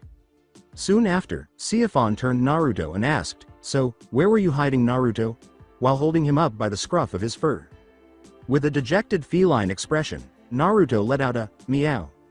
There was just one issue with that now, as Naruto was soon crushed to death by Tenten, Ayame, and Siphon. Several cries of "Kawaii" resounded. Yamamoto said, "Well, that's all, Naruto. Remember to have your two," while casting pitying glances at him. "1. Siphon remarked, "He already passed mine." "All right, don't forget to battle Captain Kenpachi as soon as you can," Yamamoto said. "Everyone is kicked out." As the girls crushed him, Naruto cried out, "Help. It's been a while, Ichigo. I see your grandson has as much trouble as you did." "Huh," Rukia said, glancing at Ichigo. Ichigo said, "Looks like so. How's Renji?" after glancing at her. As usual, Rukia said, however, he is currently in the real world. "I'm surprised you both don't have a kid yet," Ichigo said, nodding.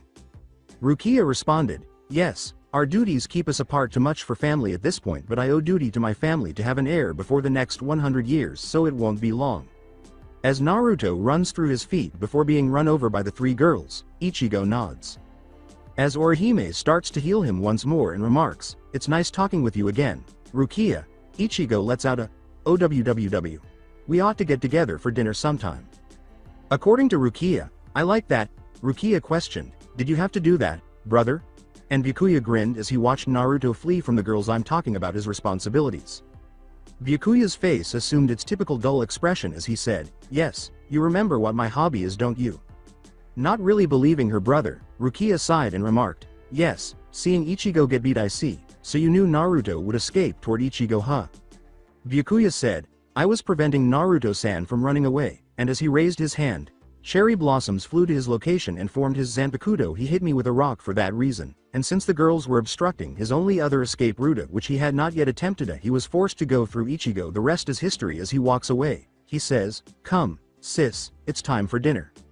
Rukia gave him a head smack and started to follow him. After he recovered from the beating, Kazuki sat up with a groan and asked, "What happened?"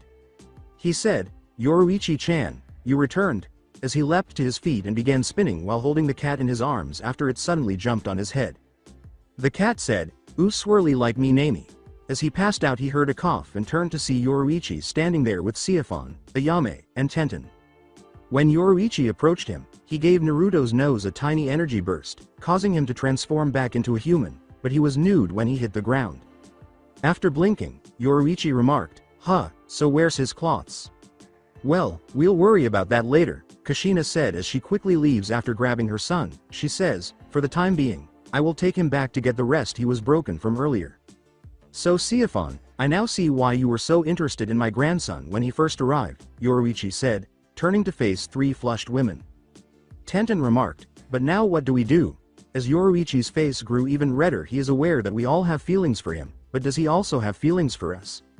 "Calm down and take a deep breath," Yoruichi said. "He does have feelings for all three of you. To answer your question, it's unclear to me what they are. In order to try to work things out, why don't you go on a date with him each?" As she glanced at the other two women, Ayame reached behind her back and inquired, "But who gets first date?"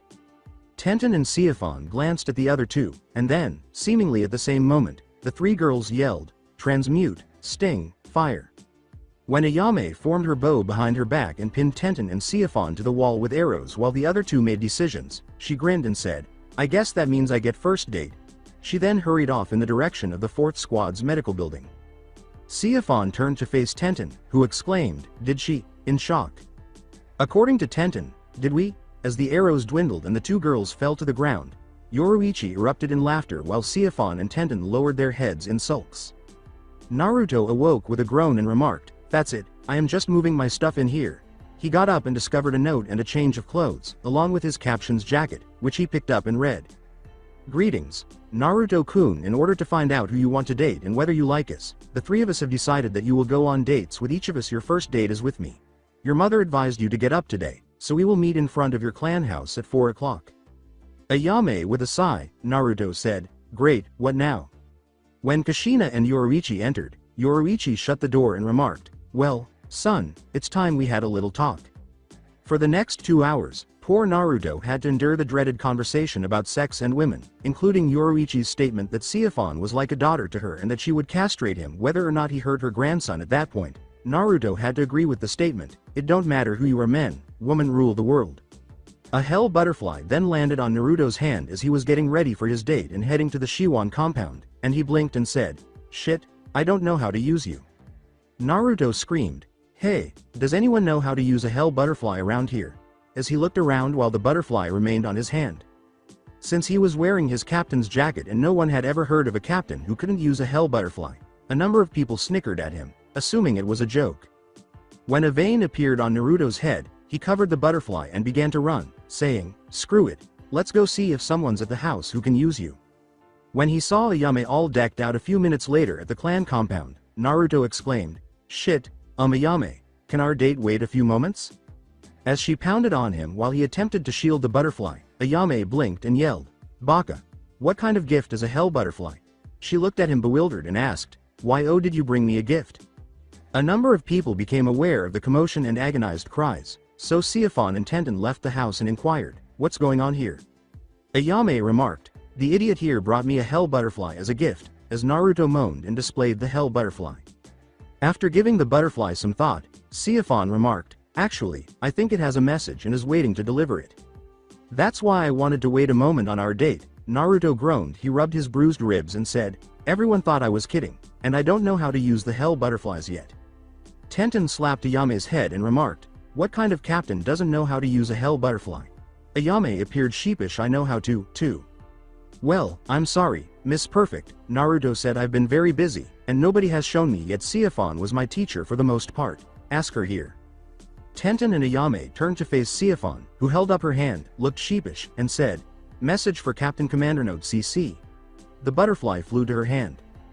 Going forward, Field Agent Dustin retransmitted Shiwan from the elemental countries by 12 squad over. Agent Dustin asks CC to visit right away. Shiwan is over at his place. Request specifies whether CC Field Agents Dustin and Tucci will either be compromised or eliminated if Shiwan is unable to make it within the next 3 days. Over.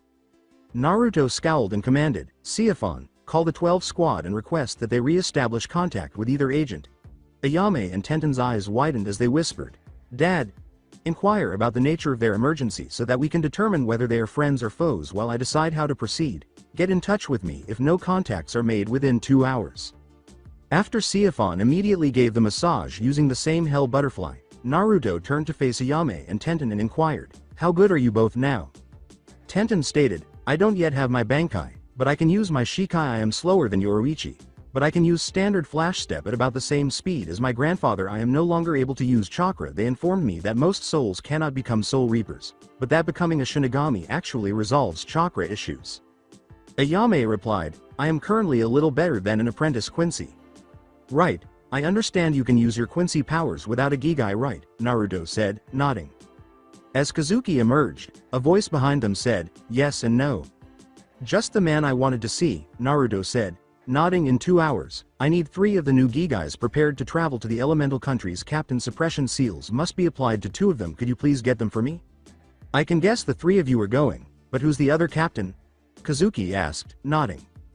"I'm not sure yet," Naruto remarked. "Although I am not yet adequately prepared for anything that might call for help from Soul Society. I am aware that I want another captain. I am also unsure if everyone has been told of my recent promotion, so I can still provide proof of authorization in case the one guy who is unaware is on the other end of the hell butterfly." "All right," Kazuki said, "start with what you need, and I'll prepare the 4 bodies. Ayame won't be able to use her powers either unless you use a special gate, so I'll have one ready for her too," he says as he returns to the compound. "Be ready in case it's a trap," Naruto said, turning to face Ayame and Tenten. "Do you really think it could be one?" Tenten inquired. "Perhaps," Naruto remarked. "Keep in mind that I am not the most well-liked person in the area, and since I was informed that there were some people pursuing the tailed demons, they might be pursuing me and discovering that your dads were our sensei and using them to track me down, but let's hope it's something easy." "Sir, I can have the 2nd squad on standby in case it's a trap," Siafon said. "I know Dustin and Tucci, and if they had to battle and lost, then it might be a formidable foe, possibly even the new Hollow about whom I've read reports."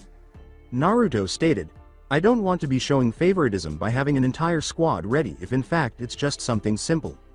"I understand, sir," Siafon said, "but allow me to be the other captain who goes with your group. I am almost as fast as you, sir, and I am an expert at stealth, so." Tenten replied, "Wait, what, you mean Naruto faster than you?" Siafon remarked, "Naruto might actually be faster than his grandmother Yoruichi, After Naruto looked at Tenten however, I am aware that he is faster than me. Very well, Siphon, I'll let you come along, but I want you to stay hidden unless I call for you, Naruto remarked. Let me warn all three of you about this new hollow first, but you will be our backup if necessary. Siphon has a colored spiral mask with one eye, and I am aware that he has read the basic report on it. We are still working to collect data. If it weren't for the fact that I witnessed him consuming 3 Minos Grandes after his form change, he actually appears to be human in any case. He used ninjutsu when I fought him, so I know he's from the elemental countries. Run. Don't fight him. If you come across him, that also applies to you, Siphon. This startled Siphon, who questioned, why? Do you not want us to prevent him? Siphon, Naruto sighed, adding, only one of the 10 of USA the seated officers, Tusen, the wizard girl, and myself was even able to scratch him, and that was Tusen, who had a tiny cut on his arm. For more than 10 minutes, he stood in front of me, never moving as far as I could see, while I swung my Zanpakuto through him without ever touching him. During that time, he was joking and laughing as if it were a picnic. Consider it. I'm not sure how he did it, but if we can't touch him, we can't harm him. For that reason, I'm ordering a flea on sight from him until we learn more about him and figure out how to stop him. Hopefully, we can learn more about him and eliminate him before more appear, or at least keep him attacking only hollows. He appears to be ignoring regular souls and Shinigamis as of right now. Ayame and Tenten both nodded, indicating that they accepted his orders, and Siphon was shocked, saying, for a new leader you seem to be covering your bases with this plan. Actually, it's not my plan, Naruto said, rubbing the back of his head. When I was younger, the Sandaime Hokage told me about a similar incident in which the Nidaime Hokage was killed after being duped into an ambush while he believed he was meeting allies. They attempted it against the Sandaime as well, but he devised this strategy to defend himself and ended up apprehending the head of a smaller country that had sided with the enemy and humiliated them. Even though I don't intend to go that far, I believe that a good leader should at least cover all of his bases. Siphon looks at Tenten and says, I think with you taking other people's advice is going to make you a great leader, Naruto, but we need to get ready in case Dad and them are really in danger. Naruto responds with a nod. Tenten, Ayame, I want you both to listen to me and don't make any rash decision that could get us all killed. Well, at least the three of us. You're dead once before, right? Siphon replied, no, actually Soul Society was where I was born. Naruto hurried off to get ready after saying, well, that's interesting, then I don't want any of us to die, so let's be careful. Ayame questioned, what's special about those Gigai, Naruto, and why can't you use your regular bodies? After Naruto, Tenten, and Siphon had all changed into the new Gigai. Those were made especially for the elemental countries, Siphon stated. We hadn't created your parents when they were sent, but we have now, and because you were all born there, you each had a physical body rather than the spirit body we've been using. People, unless they were very spiritually influenced, would not be able to see your bodies unless you passed through the same gate you used to enter here. These Gigais are necessary if you use the standard gate to get to a specific location fast, as we are doing, but that particular gate was designed to allow you to use your spirit attacks in the elemental countries. We don't use these very often because they will behave exactly like your real bodies and feel like a bathing suit over your whole body. However, if you wear them for too long, you will begin to blend in with them. As she made her way to the main gate, she said, now let's go. Has the gate been set to the location we asked? Naruto asked the guards as he approached them. To which the guard replied, yes, Naruto-sama. Siphon said, I meant to say something earlier, Naruto, but why did you say the guy who was using the hell butterfly? As they were running down the tunnel after Naruto nods and the gate opens, allowing a hell butterfly to begin guiding them swiftly. Do you have no idea how we stay in touch while on missions? Naruto replied, no, actually we were in the woods when I unintentionally entered Hueco Mundo, and I had only been in the real world for about 2 minutes. Hell, since my Zanpakuto releases souls, I could have started sending souls from Hueco Mundo if I had known how to do the soul burial properly. Siphon scowled and remarked, I suppose it makes sense to learn how to fight. You were placed in the express lane. You really didn't learn anything from Kenpachi and his team, so you learned to fight directly in battle. I was more concerned with teaching you Taijutsu, stealth, and speed later. I'll assist you in correcting the things we overlooked. Alright, but I don't really think Kibo spells are my thing, said Naruto with a frown. I mean, I devote the majority of my spirit energy to either my Zanpakuto or Shunpo. You are aware of my additional use for it. Ayame said, I see light up ahead, and Siphon nodded. In any case, where are we coming out? To be honest, I have no idea what the name of the place we are going to is. Siphon said, I only visited here once, in Konoha. As they emerged from the tunnel, Naruto uttered the words, we're here.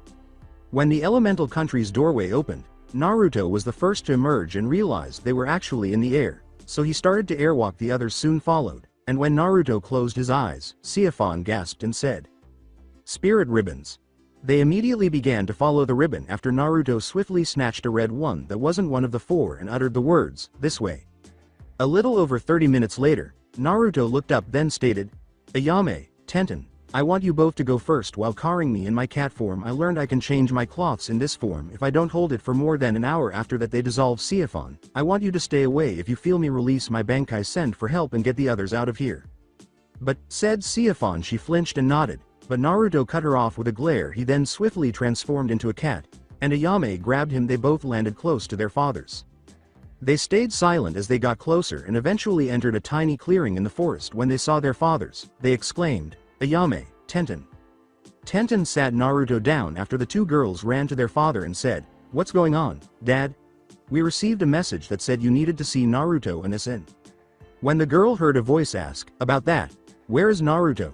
and noticed a white-haired man with red lines on his cheek, Ayame energized her bow and asked, "Who are you?"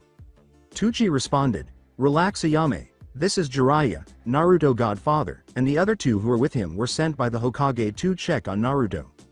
With her hands pressed closer together, Tenten said, "I can tell one's in the trees to the right, but where's the other one?" "To the left." The cat dashed into the woods. According to Jiraiya, "Come on down, Uchiha, you've been caught." Jiraiya exclaimed, "What's wrong, Kakashi? Come on out," as Sasuke leapt from the tree and gave Tenten a disgusted look. "Sorry about that, but I didn't recognize him. Besides his headband from Konoha, and I only heard about you from the Hokage. As far as I know this guy could have been one of the idiots back in Konoha." Tucci and Dustin both went wide-eyed when they saw the white captain's jacket, but they couldn't tell which division it was. But they could tell that Naruto had seen the real him before. This was followed by a body falling into the clearing. "Who are you and where is Naruto?" inquired Jiraiya. Disregarding him, Naruto turned to face Sasuke, who was holding a kunai. He said, "First tell me, what is the teme they're planning to do with a kunai? If you want answer, I don't take kindly to threats." He also demonstrated that he had his Zanpakuto ready to draw in his right hand. According to Jiraiya, "Stand down, Uchiha. This guy is powerful enough to take out Kakashi. I must learn his secrets," sneered Sasuke, adding, "Why, he knocked out Kakashi sensei, so I don't think I should." Kakashi began to moan and Naruto moved away to say, "Ayame, Tenten, take you dads and go. I am sure you both have a lot to talk about. Teme, you and your sensei here, whoever he is, can go also. I don't feel like talking about S-rank secrets with someone who doesn't have authorization to know them. I will stay and answer any questions Jiraiya here has. Kakashi, take your student and head back to Camp 1. We'll talk to this guy and meet up with you later. Take the girls with you." And Jiraiya scowled as Kakashi turned to face Naruto. Naruto replied, "No deal, no more possible hostages. You want answer just you and me? Or is it you're like most of the idiots in Konoha and didn't really care for you godson, but instead just sent money to help your conscience?" With a straight face. "All right," Jiraiya said, flinching, "Kakashi, take your student and go back to camp." As the girls were leaving, Naruto noticed Sasuke's glance at them. He became momentarily wide-eyed and said, "Before you go, Teme, what's with your eyes? Why did they turn red like that?" "It's the Sharingan, my bloodline," Sasuke said with a smug tone as he turned to face Jiraiya and Kakashi, who was now standing. As he glanced at Tenten and Ayame, whose eyes widened for a moment and both nodded, Naruto said, Interesting. I recently saw an eye like that, but it was different. Instead of 2 commas in each eye, it had a complete circle and 3 commas with also 3 lines coming from it. Is it the same bloodline? I mean, if it is kind of hollow." "Where did you say you saw an eye like that?" asked Naruto and Kakashi, while the other men scowled. Naruto replied, "Just a guy who I fought, a real comedian if you ask me. I just was wondering, since he wore a mask, if it was possible to be the same bloodline, but I think we wasted enough time. And I have things I have to do, so let me speak with Jiraiya so I may leave." Kakashi responded, "I am afraid that's not going to happen now. You see, we allowed you to let the girls leave with their fathers because you obviously seem to be the leader here, but we want to know where Naruto Uzumaki is." Naruto laughed as he said, "Really? Well, Naruto Uzumaki never existed. In fact, Jiraiya here should know that better than anyone." As he began to look around, Kakashi's hand phased through Naruto and he said, "Shit, Bunshin." Sasuke started to run in the direction of the girls when, much to everyone's surprise, Naruto planted his right foot in his stomach, sending him flying into a tree. He said, "Actually no, you're just slow," as he straightened up. Raising his headband, Kakashi scowled as he turned to face Naruto and asked, "Who are you?" Naruto stated, "It's common courtesy to say your own name first when you request someone else's." "Hitaki Kakashi." Kakashi said, "I see, Kakashi, you're also one of the people who know who my parents were," said Naruto with a frown. As Kakashi's eyes widened, Jiraiya exclaimed, "Naruto." Jiraiya's response to Naruto's nod was, "Prove it." Naruto replied, "And how do you want me to do that? Summon furball power, show you the seal, show you the scars from beatings I took. I don't have to play 20 questions with you point blank. You used two people I consider precious to me as bargaining chips to get me here. I don't believe either of you have ever stepped foot in my life that I can remember, and I have a photographic memory, so if you don't mind, I got things to do. I don't answer to either of you, so piss off," as he was about to leave. "Wait, you say you have a photographic memory yet you failed the academy 3 times. Explain," Kakashi said as he materialized in front of Naruto. Naruto replied, "Simple. I can't perform Bunshin because I had too much chakra and not enough control, since nobody ever taught me any way to fix it because of Kyuubi. As for book grades, when your teachers take your books for asking a question or throw you out of class or put genjutsu on your test, even an idiot can tell nothing you do will let you pass. Now, if you will excuse me, I have family to get back to and a date as well."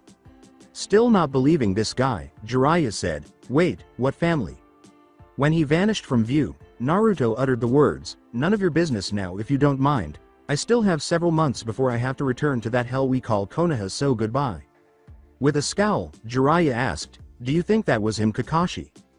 Kakashi replied, "No, in fact I can't be sure that he was even here. I mean, he didn't have a chakra signature." Both men turned to face a woman with black hair and a white jacket when a female voice said, "That's because he no longer can use chakra." Jiraiya responded, "Well, pretty lady, what's your name?" The lady replied, "I see Minato was not joking about how lecherous you are, Jiraiya." Kakashi responded, "Who are you and what do you mean that he is no longer able to use chakra?" The woman said, "I won't tell you my name, but I am currently Naruto-sama personal bodyguard. He does not care for people who he does not trust, but I do know that you saved his life on several occasions, Inu, so I will tell you a little info. I won't tell you about his family, but in the process to allow him to access his family bloodline, Kyuubi was forced from his body. We don't know what happened to it, and personally we don't care. If he survived and decides to attack Konoha again, it is what you deserve for how you treated the heir to the Shiwan clan.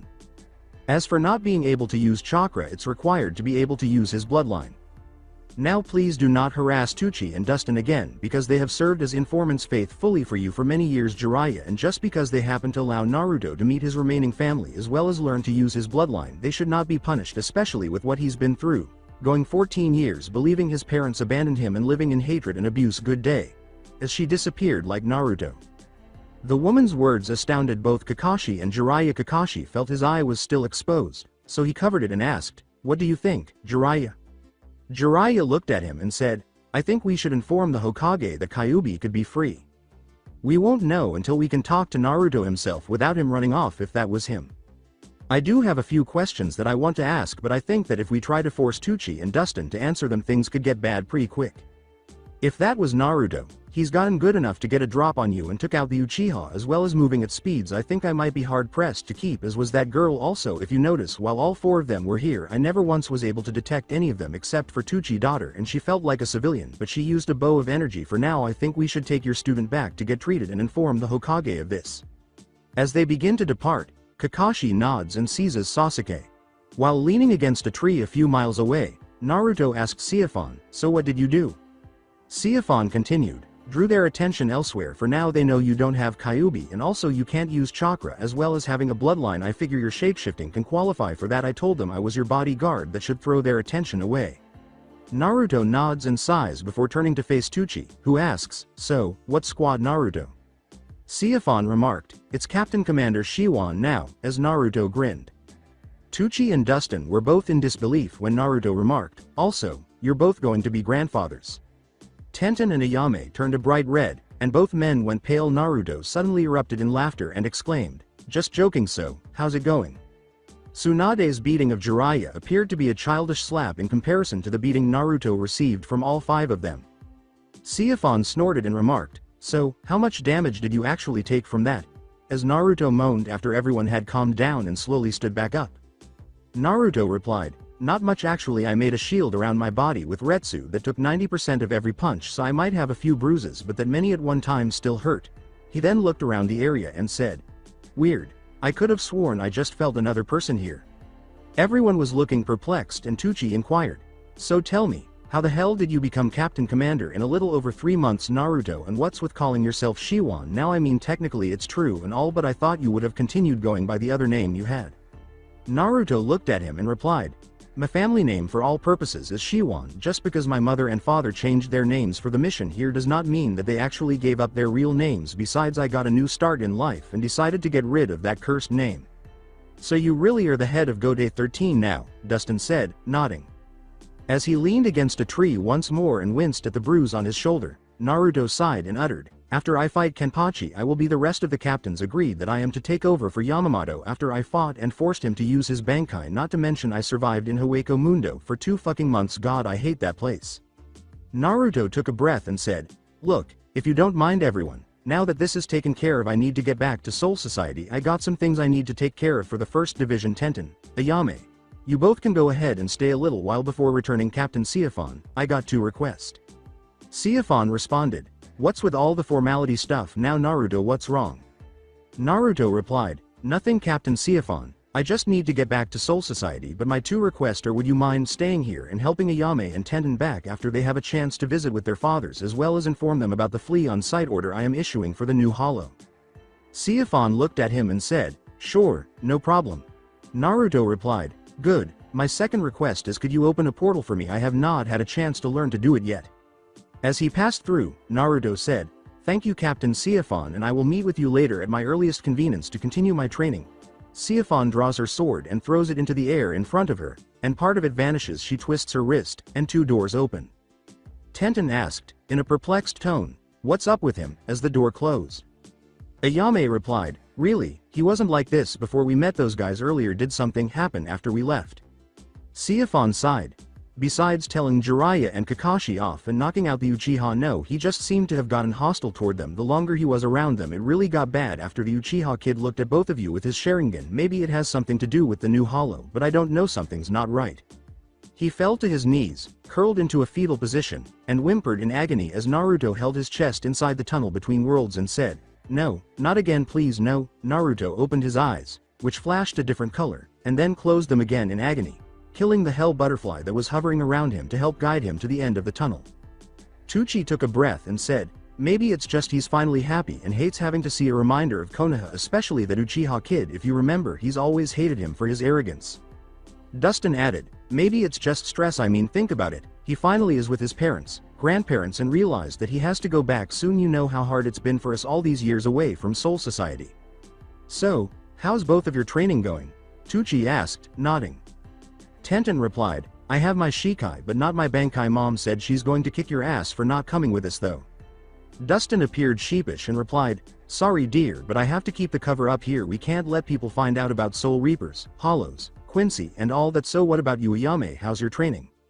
Tucci glanced at his child, who replied, "Well, I am pretty good so far. Grandpa Ashada said I am about as good as he was at age 13. Mom has also been teaching me a few things like her sure shot and things like that. I haven't actually left Soul Society yet though, so I don't know how I would fare against a hollow."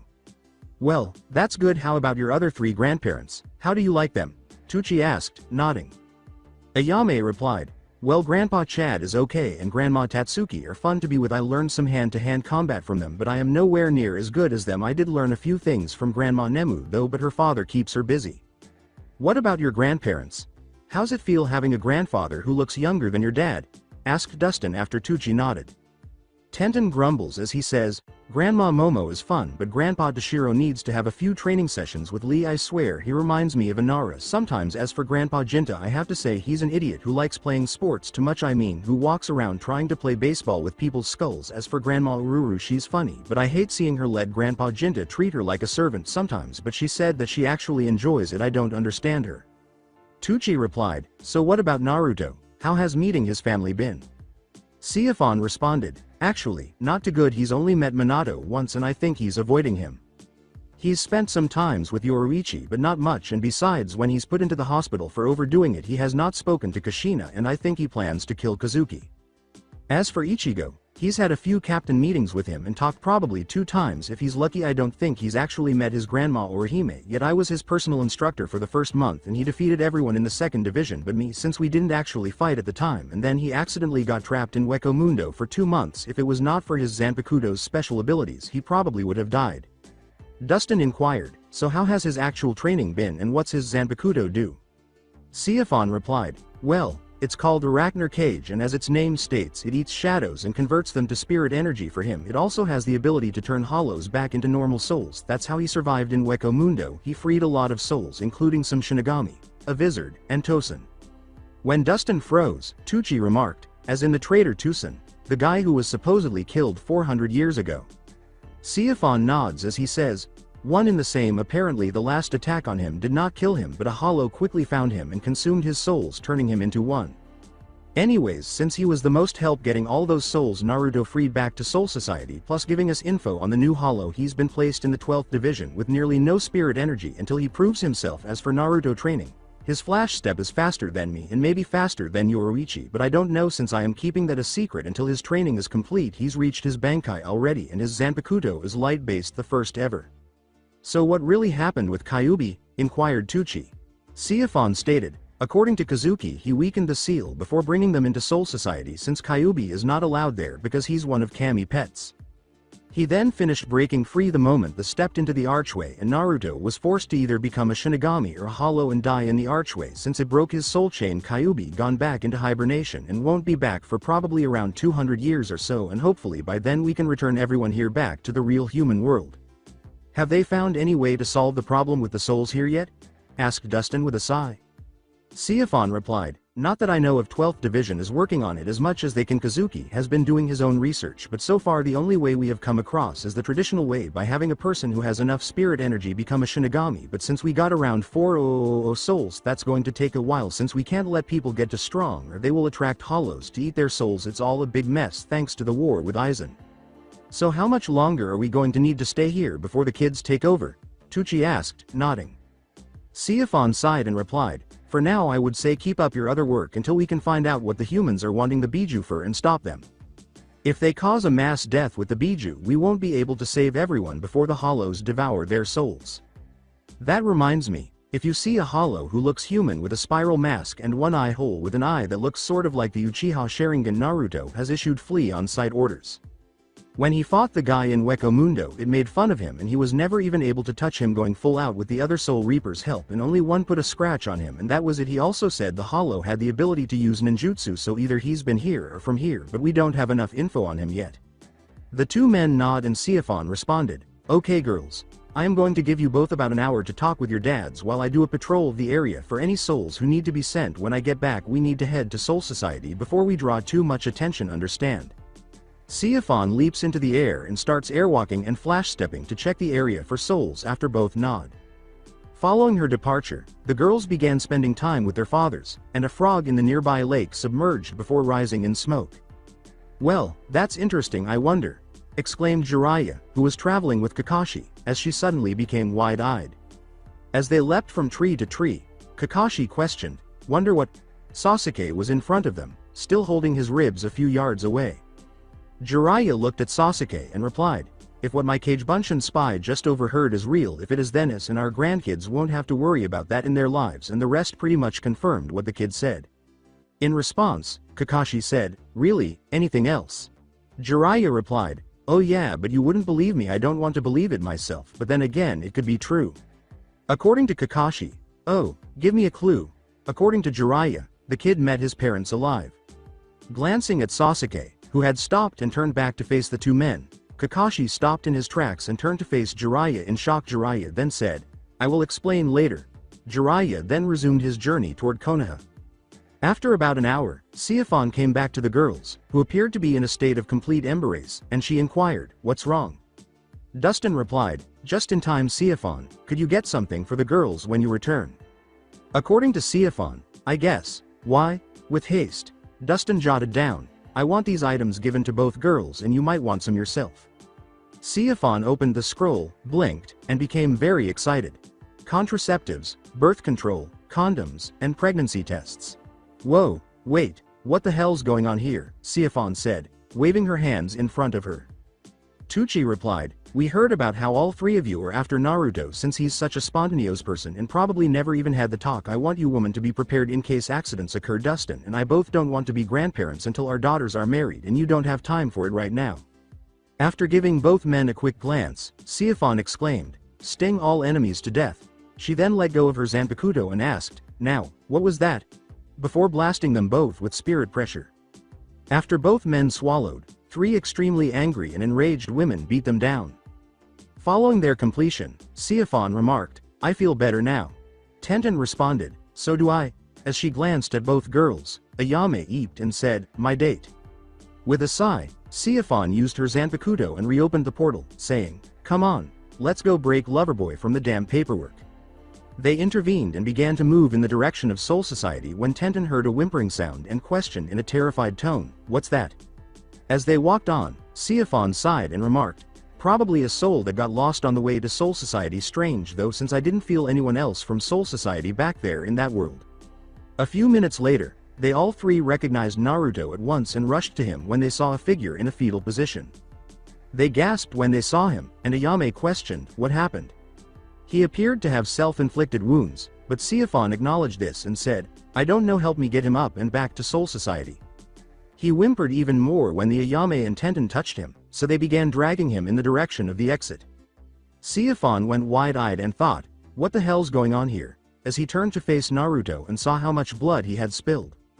Quickly caught up with the other girls and stated, "Tenten, I want you to run ahead and distract the guards at the gate, draw their attention away from the door and toward the execution grounds until after we pass by, then head to the Shihyun compound and have Yoruichi bring you to the hot spring. She will know what you're talking about. Tell her it's an emergency and don't tell anyone why, but only her. Do you understand?" According to Tenten, "Yes, but why?" Siphon replied, "I will explain later, but please go, Ayame. When we get close I want you to use every ounce of speed you can and follow my lead with him and don't stop no matter what, understand?" Tenten took off before them after Ayame nodded. Siphon began flash-stepping as soon as they saw the light ahead, and Ayame did her best to keep up but felt like she was being pulled. The flames of youth burned brightly. Tenten screamed as she cleared the door, "Man, what a rush, that was great, I can't believe it." She then began dancing away from the gate, making a scene as she saw Ayame and Siphon, who blinked at her as she said the last one before they left. Tenten then said, "Better than sex," and ran toward the Shiwan clan house. After following Yoruichi to the hot spring for about 20 minutes, she ended up in a mountain cave miles away from Soul Society. "So what's so important you would want me here, Siphon?" Yoruichi asked. With a sigh, Siphon stepped aside to let her see Naruto. Her eyes widened, and she silently exclaimed, "Oh." Siphon replied, "Oh, is that all you can say when you see your grandson in this conditions? I mean, oh, just sounds, so I thought I said only to bring Yoruichi," as she examined Tenten. Tenten said, looking perplexed, "I did? Shit. There's a small group heading this way and we can't let them see Naruto like this," Siphon said, turning to face Soul Society. Yoruichi responded, "I think it's too late for that. I recognize the Retsu of a few of them and besides I asked them to come." Siphon tried to contain her anger as she turned to face her former master in shock and asked, "Why?" Yoruichi responded, "You're too young to know about what's going on, so sit down and watch. None of you three were supposed to find out about this, but it's too late now. All will be explained when they get her and I promise you, we will do everything we can for Naruto." Before approaching Naruto, who was whimpering once more in a pool of blood, Siphon gave Yoruichi a fierce look. When a crowd of people arrived a short while later, Yoruichi yelled, "We're over here. Kushina, Minato, Kazuki, Orihime, Ichigo, Hiyori, Byakuya Kuchiki, Emi, Isis, Ashada, Nemu, and Kenpachi all arrived as Tenten, Ayame, and Siphon watched the group approach. Siphon inquired, "What's going on here? Why are there three captains?" Her Yoruichi. "It's getting worse. I guess I wasn't strong enough to hold it off," Kushina said as she approached Naruto. Tenten glanced at Hiyori and responded, "It started after he ran into that new hollow in Wekomundo. It was at first just a few on his arms, but now it's on over half his body. It won't be long before the change starts also." Ichigo gave a deep breath and said, "Kushina dear, you and Orihime do what you can to help him. Minato, Byakuya, Hiyori, each of you prepare for this. I already explained what is most likely going to happen if it goes through 2 cycles with each of us. I am trusting you, Ashada and Isis, to neutralize his movements to allow Kenpachi to finish it." Kenpachi replied, "I don't like this, Ichigo. It does not feel like honorable to me." Hiyori responded, 71 minutes, that's the longest it has ever taken Kenpachi, and that was Ichigo. If he goes past the 80 minutes we are giving him he will be lost. It's the risk you take when you force a living spirit to become a Shinigami instead of seeking it out through meditation. Hold it, no one is coming any closer to him until you tell us what's going on, Siphon said, moving in front of Naruto. Kushina murmured, ever since Naruto returned from Weko Mundo, when he sleeps his shape-shifting bloodline does this to him because he's fighting himself in his mind, or rather he fighting the person that was created by that hollow in Weko Mundo.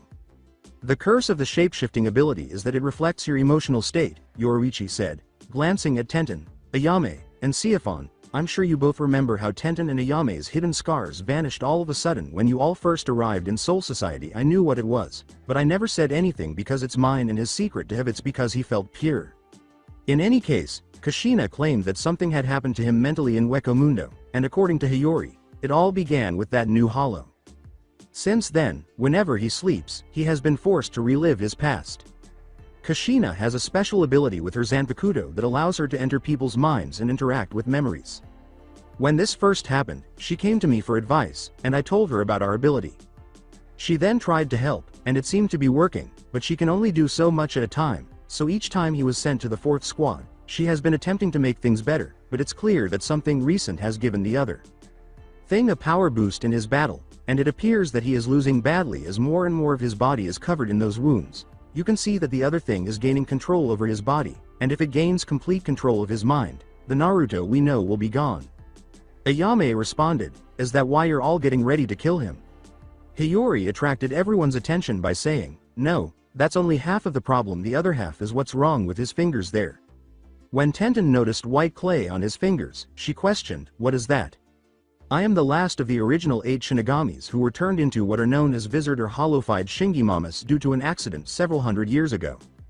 We were originally ordered to be killed, so we fled from Soul Society to the human world where we ultimately teamed up against Aizen and lost our lives, and I was turned into a hollow. If you are unaware of this, I will try to explain it as best I can. The soul is the source of both Shinigamis and hollows, and the soul can become either one. The accident was caused by an invention of Kazuki over here. Anyways, besides that invention that was destroyed that caused the birth of what you call chakra, there are 2 other ways to turn a soul into a vizard. The first is to do a soul burial in the middle of a soul being consumed by a hollow at the exact moment the true change is happening. It has only happened once, and the soul that it happened to was immediately destroyed because it mind completely destroyed itself and it was a mindless beast. The other time was when a living soul was forced to become a Shinigami by having its soul chain destroyed while the body is alive.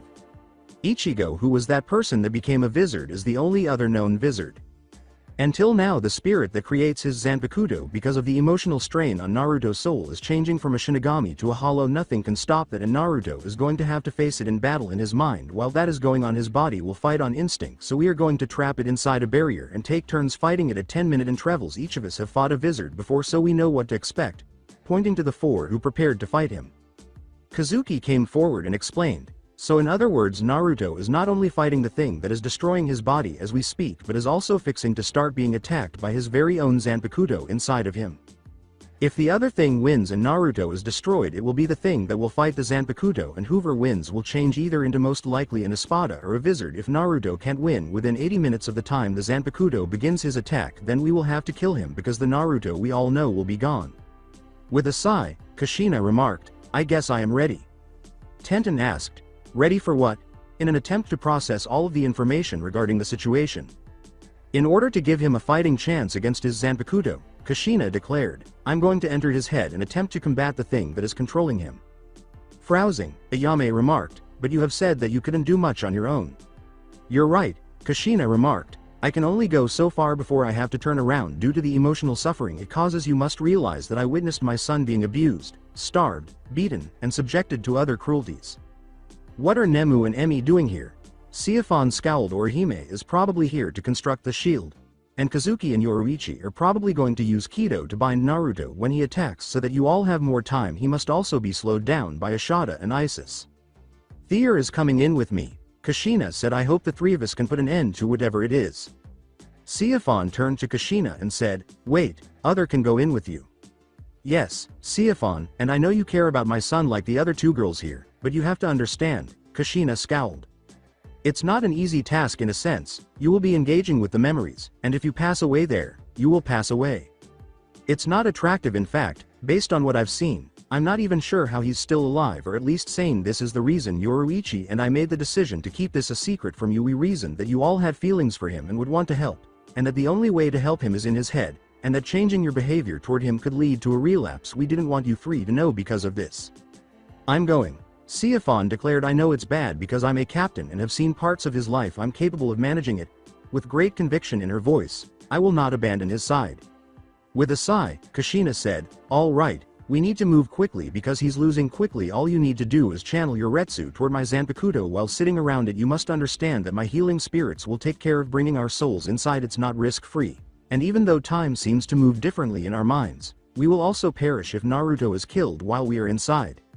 After Siafon nods, Kushina stabs her Zanpakuto into the ground and sits down directly across from Naruto. Nemu and Emi sit down in a triangle, while Siafon sits down in a diamond. She then starts to channel her Retsu toward the Zanpakuto. At that moment, Ayame and Tenten sit down, one on her right and one on her left, and they both start channeling Retsu. After glancing at all three, Kushina asked, are you sure? Tenten replied, he saved my life, I am going to return the favor. I felt powerless when he got lost in Hukomundo, Ayame remarked. In order to avoid being abandoned this time, I have an opportunity to assist him now. In addition, he isn't dying to end our first date. Tenten grinned as he said, oh sure, rub that in our faces, while glancing at Ayame. They are definitely your daughters, Emi and Isis. Kushina sighed. All right, let's go Dreamcatcher, save my soul. When the Zanpakuto turned red instead of blue, Kushina uttered the words, Soul Drive. At that moment, 4 balls of light erupted from her Zanpakuto, encircling the 6 women in a square before vanishing as the light aimed for Naruto, who was still on the ground. Minato closed his eyes and prayed silently as this was happening, asking, how long? We'll wait until the hollow spreads or until 3/4 of his body is covered, Ichigo stated. Right now, it's all we can do. Please be prepared to raise that shield as instructed, Orihime. Orihime nods, sits down, and muses, please, my child, be careful and bring your son back to us. It's changed. The last time I was here there was only one tunnel. Kushina blinked as the 6 women entered Naruto and she noticed that they had reached what appeared to be a hub of some kind in a sewer where there were 10 tunnels. Emi replied, we should split up and do what we can since we don't have much time. Exactly what do we do? Tenten asked. In other words, how can we support a memory? You face it and assist the Naruto in the memory in any manner you can, Kushina said. Usually, I either kill the person causing him pain or console him. The memory won't be destroyed, but it will lose its ability to harm him. This is primarily emotional support to let him know he's not alone in his suffering. Over the years that I have aided others, that is how I have been able to characterize it. As I mentioned, these may only be memories, but they have the potential to harm or even kill you, so proceed with caution. Everyone nods. Kushina examines each tunnel before choosing one. Nemu and Emi each choose a tunnel, and Tenten looks at Siafon and Ayame before saying, for Naruto. Grinning, Ayame said, for Naruto. Handing the other 2 women, Siafon said, hi. Well, this is interesting, a voice said, grabbing the attention of the 3 women. Siafon questioned, who are you? As he saw a shadow with a hollow covering a portion of his face. My name is Arachner Cage, the shadow declared. Zanpakuto. The boys, why have all 3 of you arrived at this shadow? According to Siafon, we have come to save Naruto. Save him? Save him from what? Said Cage. Keep him out of the dark or allow the light to weaken him. I have no way of knowing which is selected. Tenten replied, we wish to stop the thing that's attacking him. Ah, you want to face that, huh? Cage grinned. It's interesting. Would you be prepared to confront his inner darkness in order to do so? As he glanced at the 3 girls, he asked, will you become his light or will you allow his flames to be consumed? Why do you speak in riddled questions? Inquired Ayame. No matter who is in charge, I will always be a shadow in this body. Cage declared. Darkness can always exist without light, but light cannot exist without darkness. The boy you all find is nothing more than a candle in the dark, flickering in the wind. He will eventually be consumed by the darkness. What do you intend to accomplish by coming here? You have to acknowledge that darkness will endure. According to Siafon, darkness can survive, but eventually it will consume itself out of fear. True, Cage said, scowling as he glanced at her. Absolutely true. I have control over the boy, but I'm not sure about the other. He has weakened me and distanced me from the boy. Being a master in the dark is preferable to being a servant. I'll take you to the boy's location, but you have to join me there. Give me back my power by allowing me to devour the darkness and bring the light back. Do you concur? That's it for today. I hope you guys enjoyed this great story. See you in the next one.